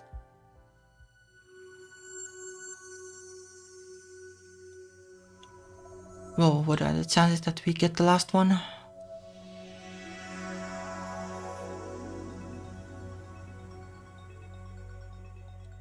And what are the chances that we get this one? We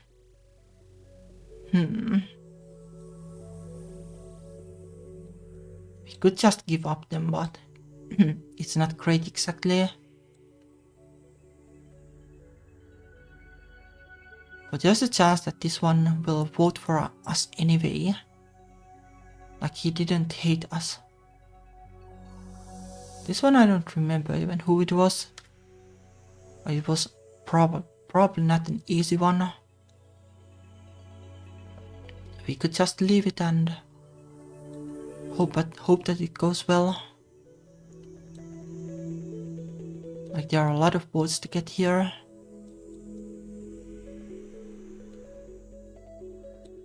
Like the vote isn't guaranteed, but well, I have no idea how much time we have anyway.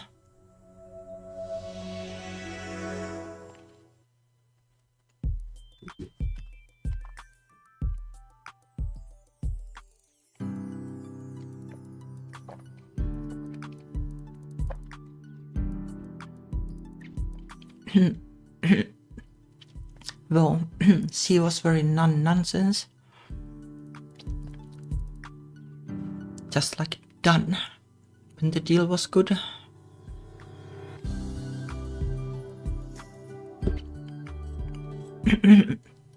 I'll pour myself some warmer drinks.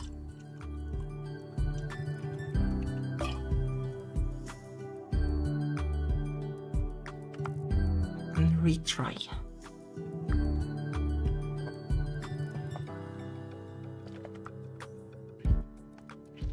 Okay. For once, nothing urgent has summoned you from your bed. Just the usual pile of routine dispatches and updates. The Westarach has sent a reminder that the Agonaglia, a major religious festival including blood sacrifice, will take place on turn 24. While there will be many ceremonies across the Empire, the primary ritual is held on Kedrol. The president presided over by the High Pontifex. Is even Kedrol. Traditionally, the Emperor of high-ranking noble, Emperor or high-ranking noble, designated as his proxy, would be present in order to receive an augury for the future of the Empire. If you wish to attend, you should make plans to be in Sector Merca 1 on that turn. Okay, is there like a schedule or something? On with your day.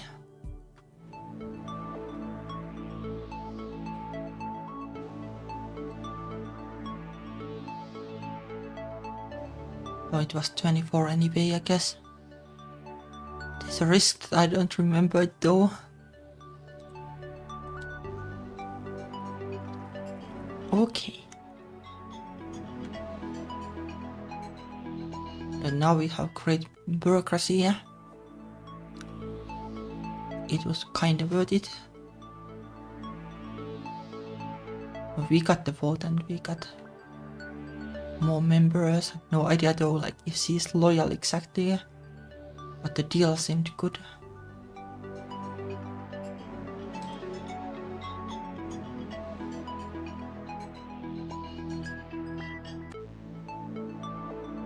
I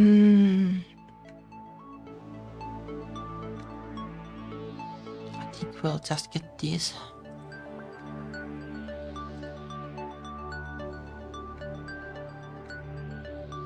Not still sure how the math worked.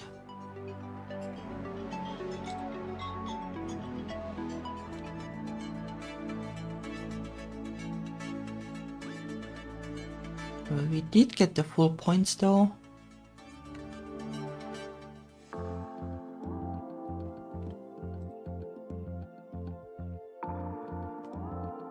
She's still negative though. But doesn't matter. Doesn't matter as long as we had the vote.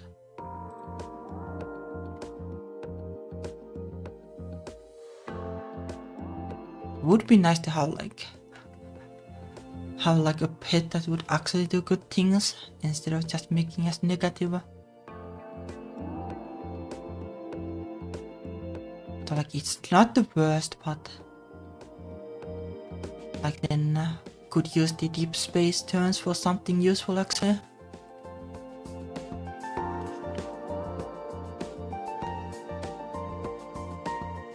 I guess security alerts we can do at least.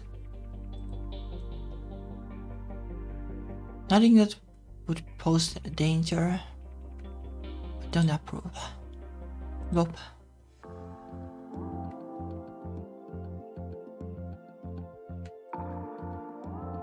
We can't exactly do anything but this, I guess.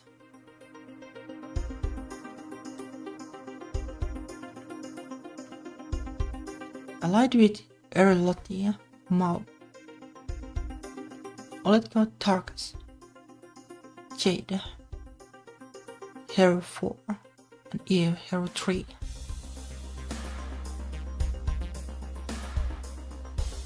We have both from Solar, so it doesn't matter. Water is probably already a trader. So kinda good, I guess, in that sense. Or is there like anything to survey here even? We could try to unlock this, I guess. It would save a lot of time.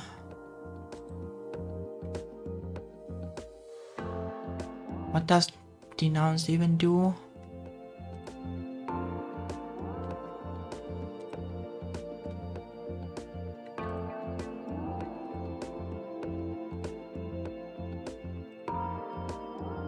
How does it work?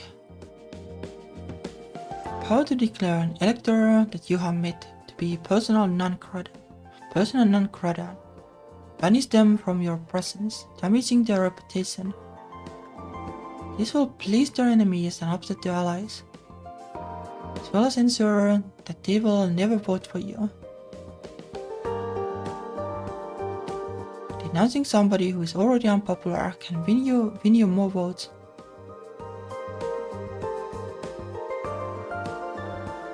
But they can retaliate. Go.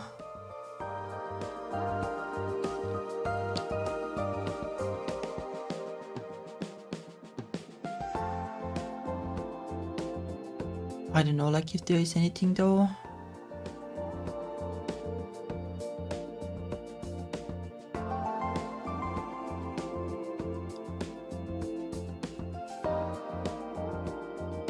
Like this was the Feodor tentacle kid. It's not guaranteed to be a lost cause yet.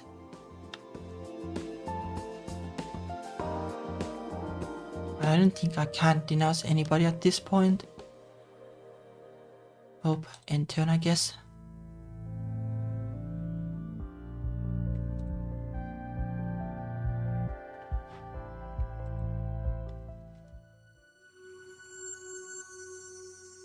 Right, we are going to more deep space, I guess.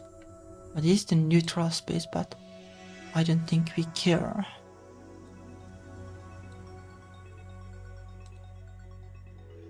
Oh, it was like turn 22 or something, which is super inconvenient timing. The committee requests your opinion on a complex matter of law. Yours is not necessarily the deciding vote. They are interested to see how you would address the situation. What's the situation? It regards a question of inheritance. A Tarkan matriarch recently passed into eternity. She had 2 children, one by her second husband who preceded her, and one by her concubine.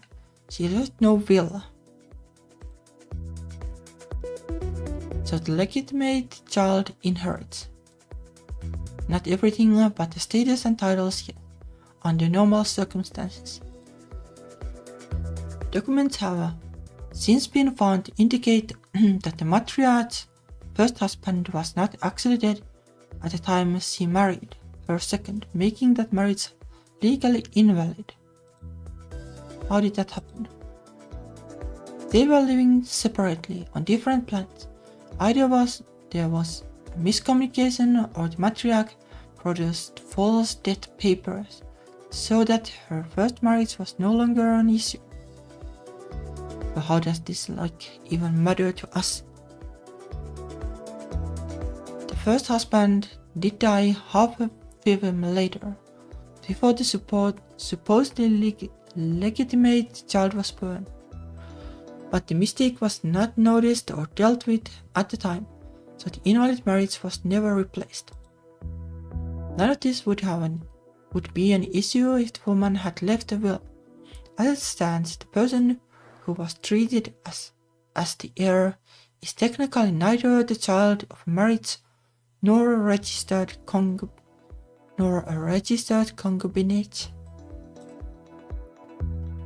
But the concubine's child is challenging the inheritance. That's a mess. The people who broke the law in the first place are all dead and cannot be questioned. By one interpretation, the heir is now legally entitled to nothing, despite being raised all their life to expect it. I fail everything. What is your recommendation?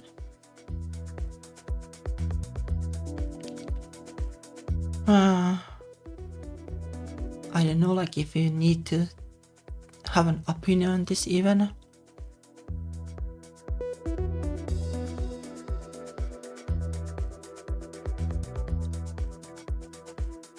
I don't know, this would be sounds fine to me in a way, but who knows?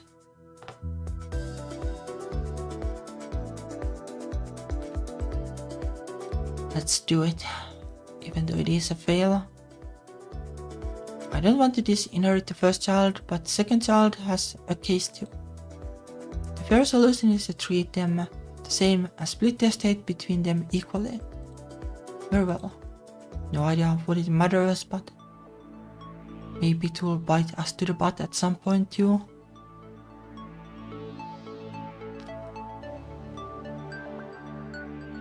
And that was history basically, that failed. Can take a little bit of menace since it is for sale.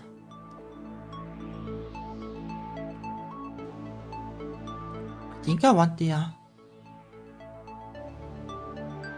maybe not. I don't think the survey thing matters anymore at this point. It would have been smart to get it early. But at this point, I don't think it matters that much. Well, I could get it immediately, I guess, if I wanted. But do I want it?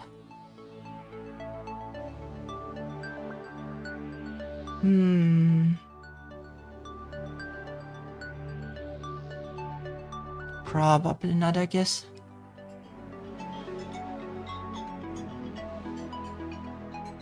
Let's get a little bit of science too if it helps, but probably not. But we won't be a total dum-dum.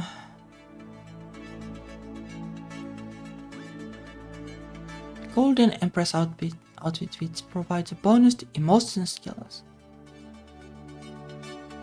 Probably emotion skills are like they are lower. They would be better, I guess. I guess the green bars are like those are like the bonus things in the charts. I see.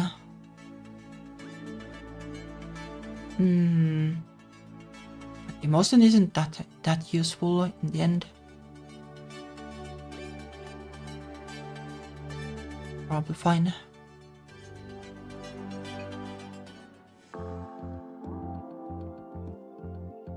I don't think there's particularly much to do here. We can check the report, but it's surely going to be nothing.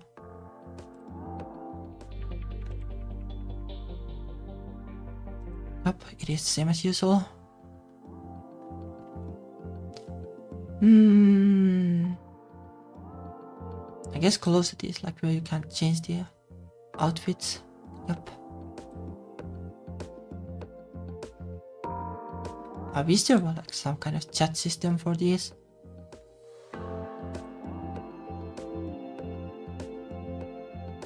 Like I wonder if the marriage is basically just like you need to. But I guess then you couldn't marry her like no matter what because she's not an elector. But these two you can't marry either because they are married already. Well, maybe there's somebody we can marry just for the fun of it.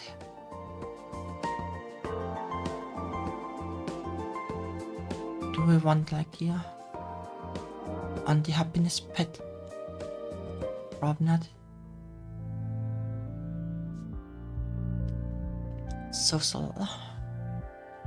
That's what we want.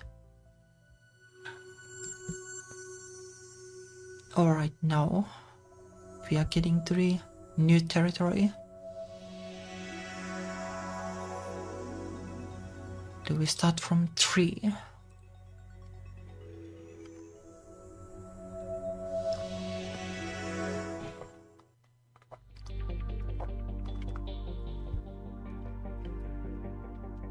We have just been informed of some alarming developments in this sector. Well, right as we entered, a previously unknown disease has surfaced on Quachim. The victims suffer intense fevers and pestilent lesions. It appears to affect individuals of multiple races. We currently have no information on incubation periods, mortality rates, methods of transmission, or even the source of the ailment. The sector's economy is heavily dependent on tourism. News of an outbreak will damage many businesses and may cause unrest. However, travelers in and out of the region might spread contagion. Disabling the sector's warp gate to enforce a strict quarantine will stop the disease from spreading, but also prevent medical teams from researching the crisis. What is your priority?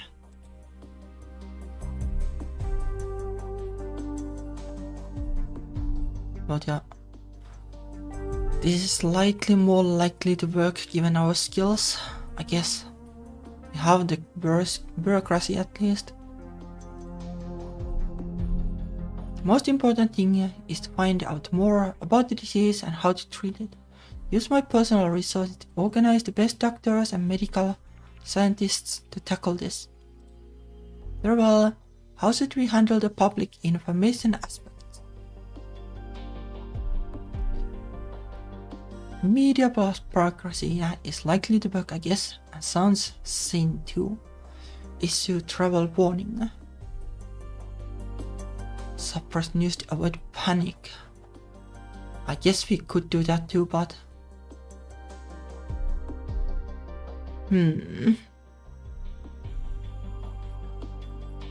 think we have a lot of intrigue, so we could do it. Is it the right move?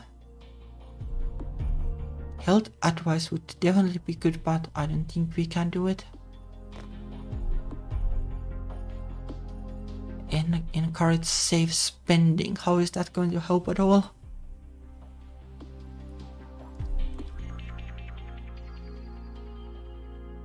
Like, this will hurt the tourism, but at least people will know.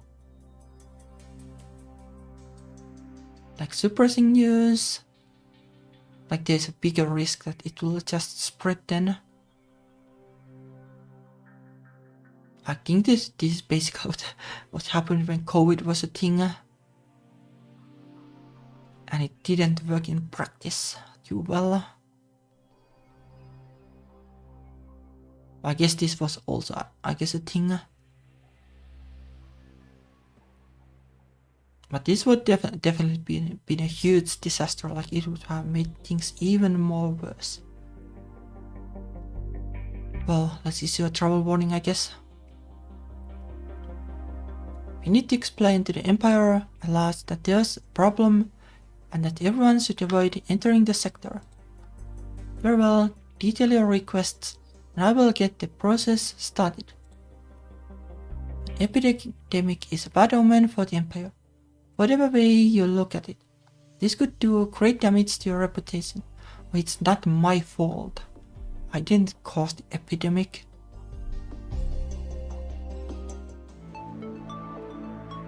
I guess it could be my fault that if it spreads, but it would be worse than if I tried to hide it.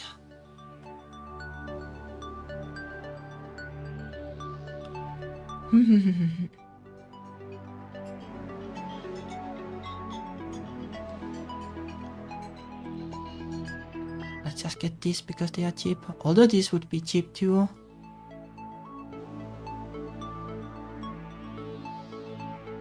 It's probably fine.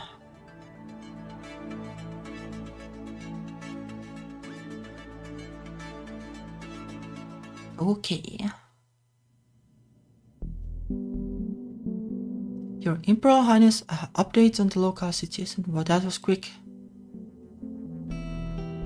Science bureaucracy. Your request for medical aid was received and the first experts are arriving in the sector now to take samples and investigate the situation. Well, Osara is carrying us here. Official government proclamations have been sent out warning all travelers away from the Herotu sector, except in case of emergency. This has caused a great deal of alarm in the Empire. For obvious reasons, social events within the sector are not possible at the moment. Right. Territory is not a good place to be right now. Well, no matter, not sure like how this will work then. Like, how do the developers do this? Like, do they have like remote conferences? Like, if you do this and then like normal like party, if you try to hide the news. It wouldn't surprise me, like Hanako tends to go to pretty like big lengths to make like all the weird interactions work based on social media postings and stuff. Okay, well, we'll try to get the votes though, but it might be difficult. Like, most likely, like, they won't be happy because I announced it publicly. But like, what can you do? Reports on the disease situation. Your medical experts have reported some promising findings and are already testing possible cures. They hope to have a solution in the near future. What a mess. I don't know, like, hopefully they find a cure. But this sounds like better than it could have been.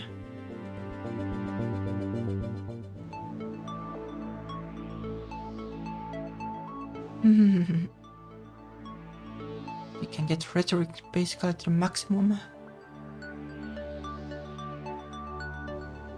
These might be like good enough at this point, especially with the bonus. We could just get these.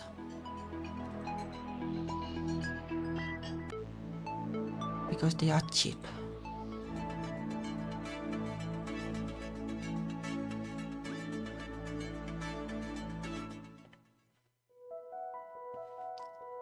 Okay, Zorana, I was looking for you. We are going to be around Kedro for Agonaglia, right? That's upcoming religious ceremony on turn 24. I don't know if we have time anymore.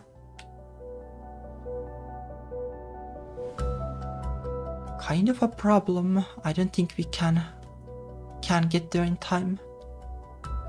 Just impossible. I don't know if we can manage to be in the right sector at the right time. There's a lot going on, you know. Oh, come on. Central seats at the Basilica of Shadows. And as a member of your celestial ministry, I could even get a guaranteed ticket. Actually, since I'm not Empress yet, my ministers aren't entitled to those privileges this time around. Only after the election. Xenia size. You know, if you don't go, Lugamer will take your place. And that's going to do great things for his image among the traditionalists. I know, but I forgot. If he wins, you'll never get to be Empress. And then I'll never get a personal blessing from the High Pontifex. Well, she knows her priorities. What can you do?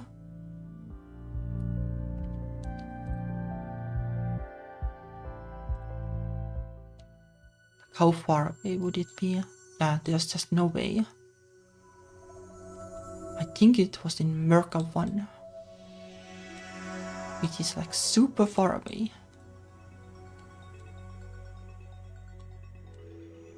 But that's kinda annoying.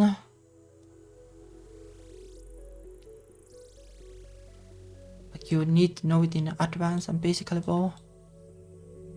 Good to know. We would have to like cancel so many turns. Like there are 2 turns, we could only get halfway there. Oop.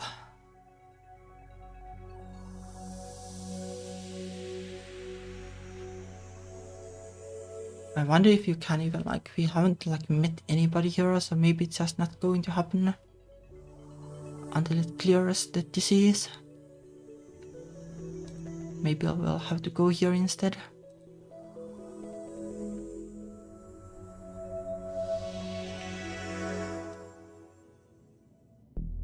Reports on the Hero Plague. That's an ugly way of phrasing it. The expertise of our celestial doctors has triumphed. A treatment has been found to reverse the symptoms and halt the spread of the disease. It will take some time to track down all the infected.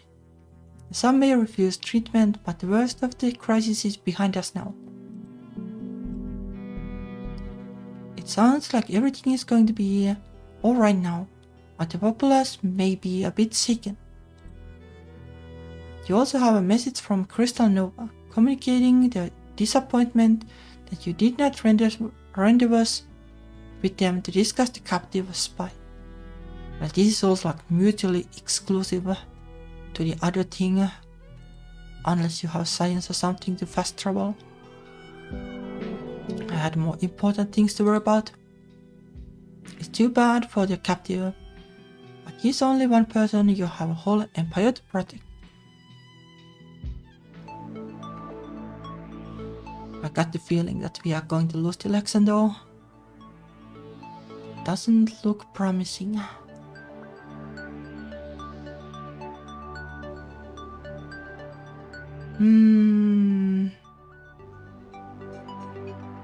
How much science would you need to get fast travel? Probability is 50.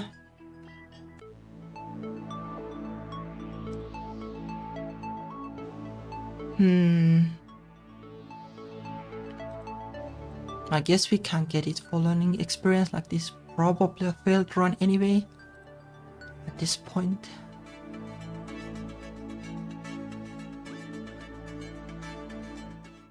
Yep, don't get anything at this point. The innermost worlds of the hero system are also among the least prominent within society. 2 planets, Zioi and Klambal, are extremely small and rotate slowly. The surface is burned clean by the heat of the sun. Rilat is larger, but has a turbulent atmosphere with constant sandstorms. None of these worlds are at all appealing to tourists. Rilat, with its desert winds, is populated almost entirely by the hero and functions as their only true colony world. The other 2 are managed primarily as business concerns mining for resources, and their population comes from all over the Celestial Empire.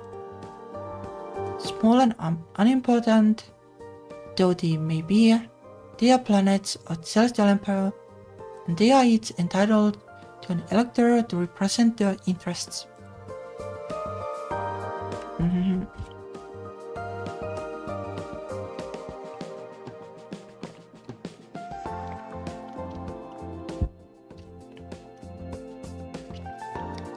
Given the mixed population of the system, it's hard to choose a particular theme for your reception. Not all of the electors owe loyalty to Hero Prime, and your true allegiances may not be visible. What theme do you choose? Well, I guess we'll have to do this. None of the others will work. You choose to make the gathering extremely formal, therefore communicating to your guests that you are being bound by protocol and your choices do not reflect any personal statement. As the gathering gets underway, you seek out the electors. The first face you recognize is an older merchant woman with flowers woven into her dark hair. Croydana, elector of Klambal. She is accompanied by her husband, a handsome mature Terran, with strong arms and scaly green wings. But these are these are more like modern orcs than the potato orcs basically. Catching sight of you, Croydana lolls and pats her companion's hand, then detaches herself to come over and greet you. Your Imperial Highness, it is such a pleasure to meet you in person at last. You look even lovelier than your pictures. Despite the fact that she is 3 times your age, your husband is right there. She appears to be flirting with you. Thank you. I hope we'll be seeing more of you at parties while you're in the sector. We have to manufacture much of our own entertainment. What sort of entertainment? Oh, many things. Card and board games in particular. I always enjoy the thrill of competition. Board games like the ones that little children play. While you're trying to take control of an empire, board games can be played by adults too. I do like board games. I'm not certain that I'll have time for that, but I'll keep it in mind. Oh, you are a precious creature. Silos. I mustn't monopolize you now. I'm sure you have many introductions to make, but please call on me later. I'd love to hear more about you. Before leaving, she makes a strange slow curtsy to you, spreading her arms wide and crossing her legs. and bending her knees until she's almost kneeling on the floor. Expert ethic. Her movements are clearly practiced, but it's not a style of respect you have ever seen before, despite your familiarity with the code protocols. Is it something she's invented personally? You far outrank a minor elector and are not obligated to responding kind of cause. Contortion. What does contortion even mean? Let me get the typing keyboard.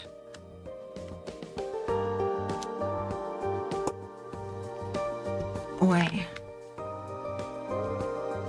Probably she would like it though. Define contours.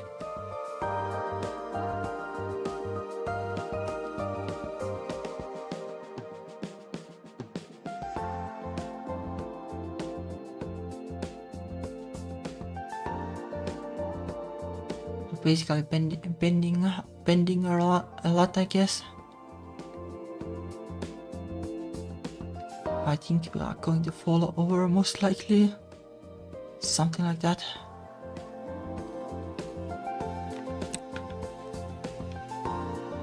It's also like difficult, like do you need to do it?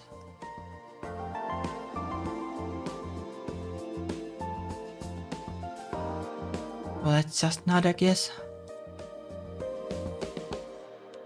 You nod graciously to her and allow her to withdraw.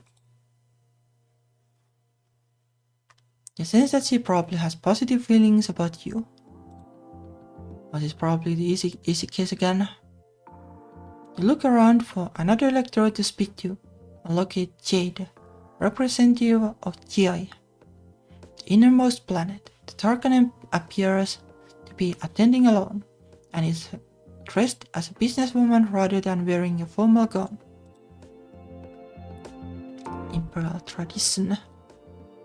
Odd that she would choose to go directly against the theme of the gathering. Was this meant as a challenge? Or can you like see? Oh, the codex is behind me. Imperial tradition. I don't see it though.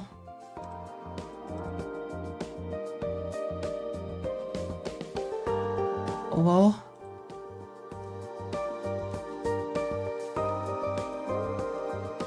That's no ordinary business outfit either. The skirt is long and tight, emphasizing her hips and hobbling her legs. The blouse, by contrast, is too loose, too sheer, giving her a rumpled appearance that evokes hasty dressing and nightwear.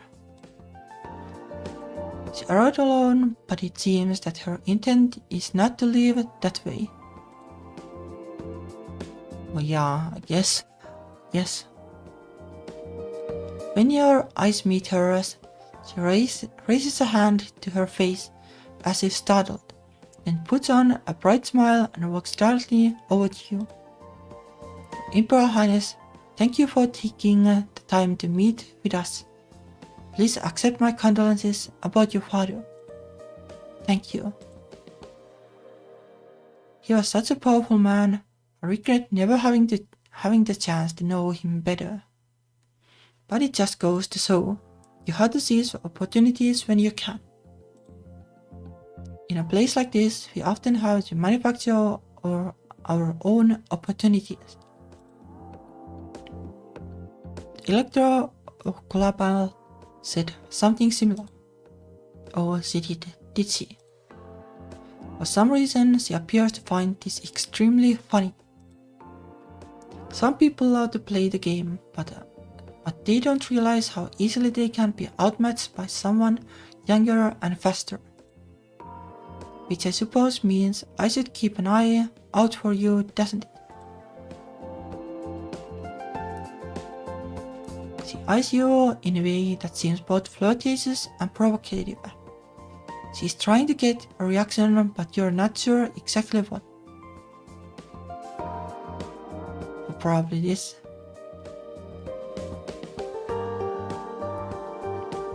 That's one way to win over to vote, right? Well, let's save.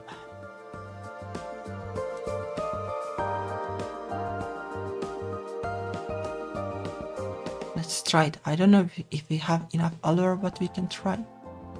She likes to play games, does she? Perhaps we will each have the chance to see what the other brings to the table. Perhaps so. Please call me when your schedule permits.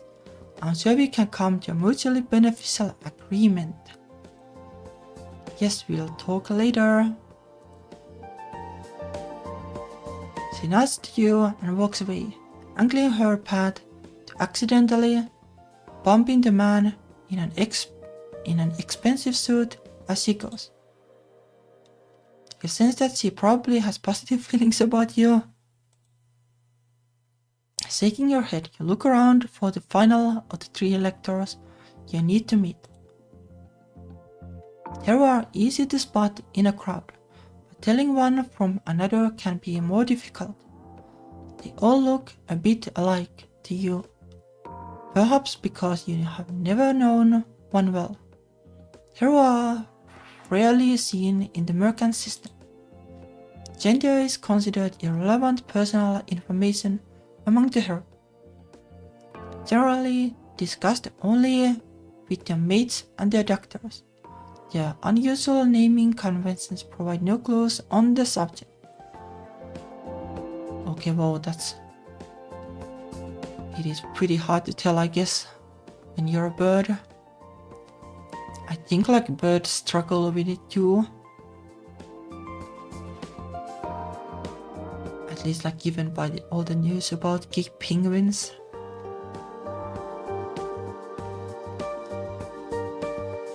At last, one feathered figure detaches itself from the crowd and makes its way over to you. It is not particularly tall, but its feathers are jaded with age and it moves slowly. Rippling eternity. The breeze stirs and the sky sliding at your presence, Imperial Princess Zorana. From the heart of our home, we send warmth and welcome unto you. I who greet you am known in your tongue as Rippling Eternity. It is a pleasure to meet you. It raises one clawed talon. The meeting is a beginning. Many lifetimes ago, your ancestors and mine met for the first time upon the surface of a world both near and far from here, from where we stand now, and the stars were carried in their arms. Even the ancient callers, those who led their flocks in wisdom, could not have imagined that eyes in the dark were watching from the limitless voids of space. It was the voyage known as High Peak, who was the first to spot a light growing in the sky, a light which would in time descend and take shape into a great and gleaming figure. It sounds like it's gearing up to tell you an anti-epic of hero people based around the first contact with the Celestial Empire. That could take a while, especially in such an old and quavering voice.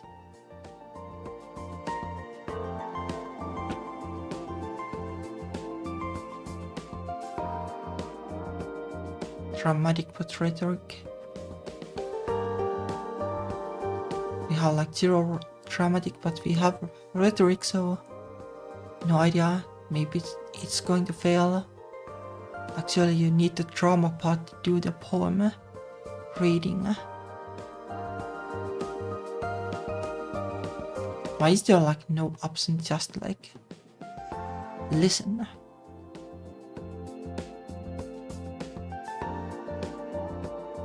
We sadly don't know like basically nothing about the history.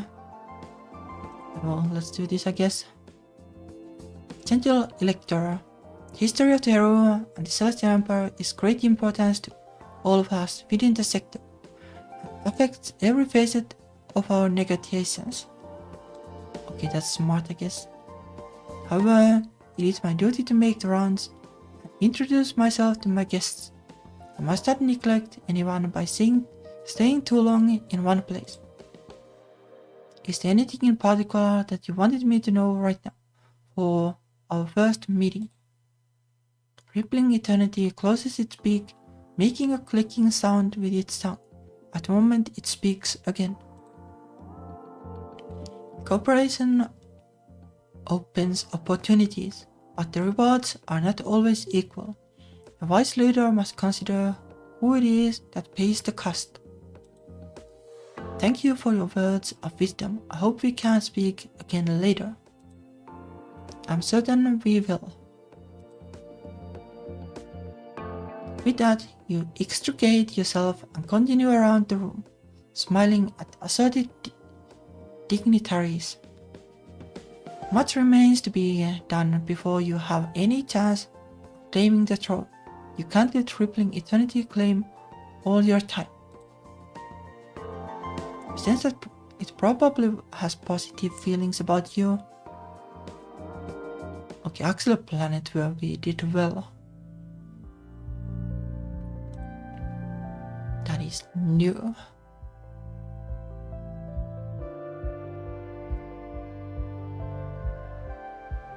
But this is just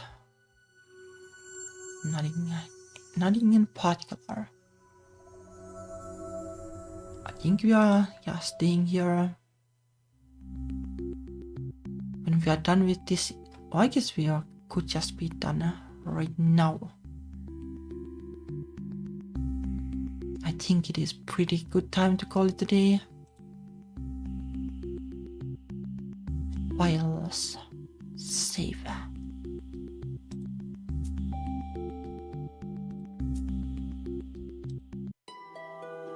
Okay, it is fun. I like it. Like the replaying this, like it worries me because the game is pretty long. Like maybe you can skip the events you have seen. It sounds difficult. Sounds difficult in streaming sense. In playing sense, it is probably fine. Yep, we are still alive somehow. Like there weren't like any like huge dangers either. Well, I guess maybe you could have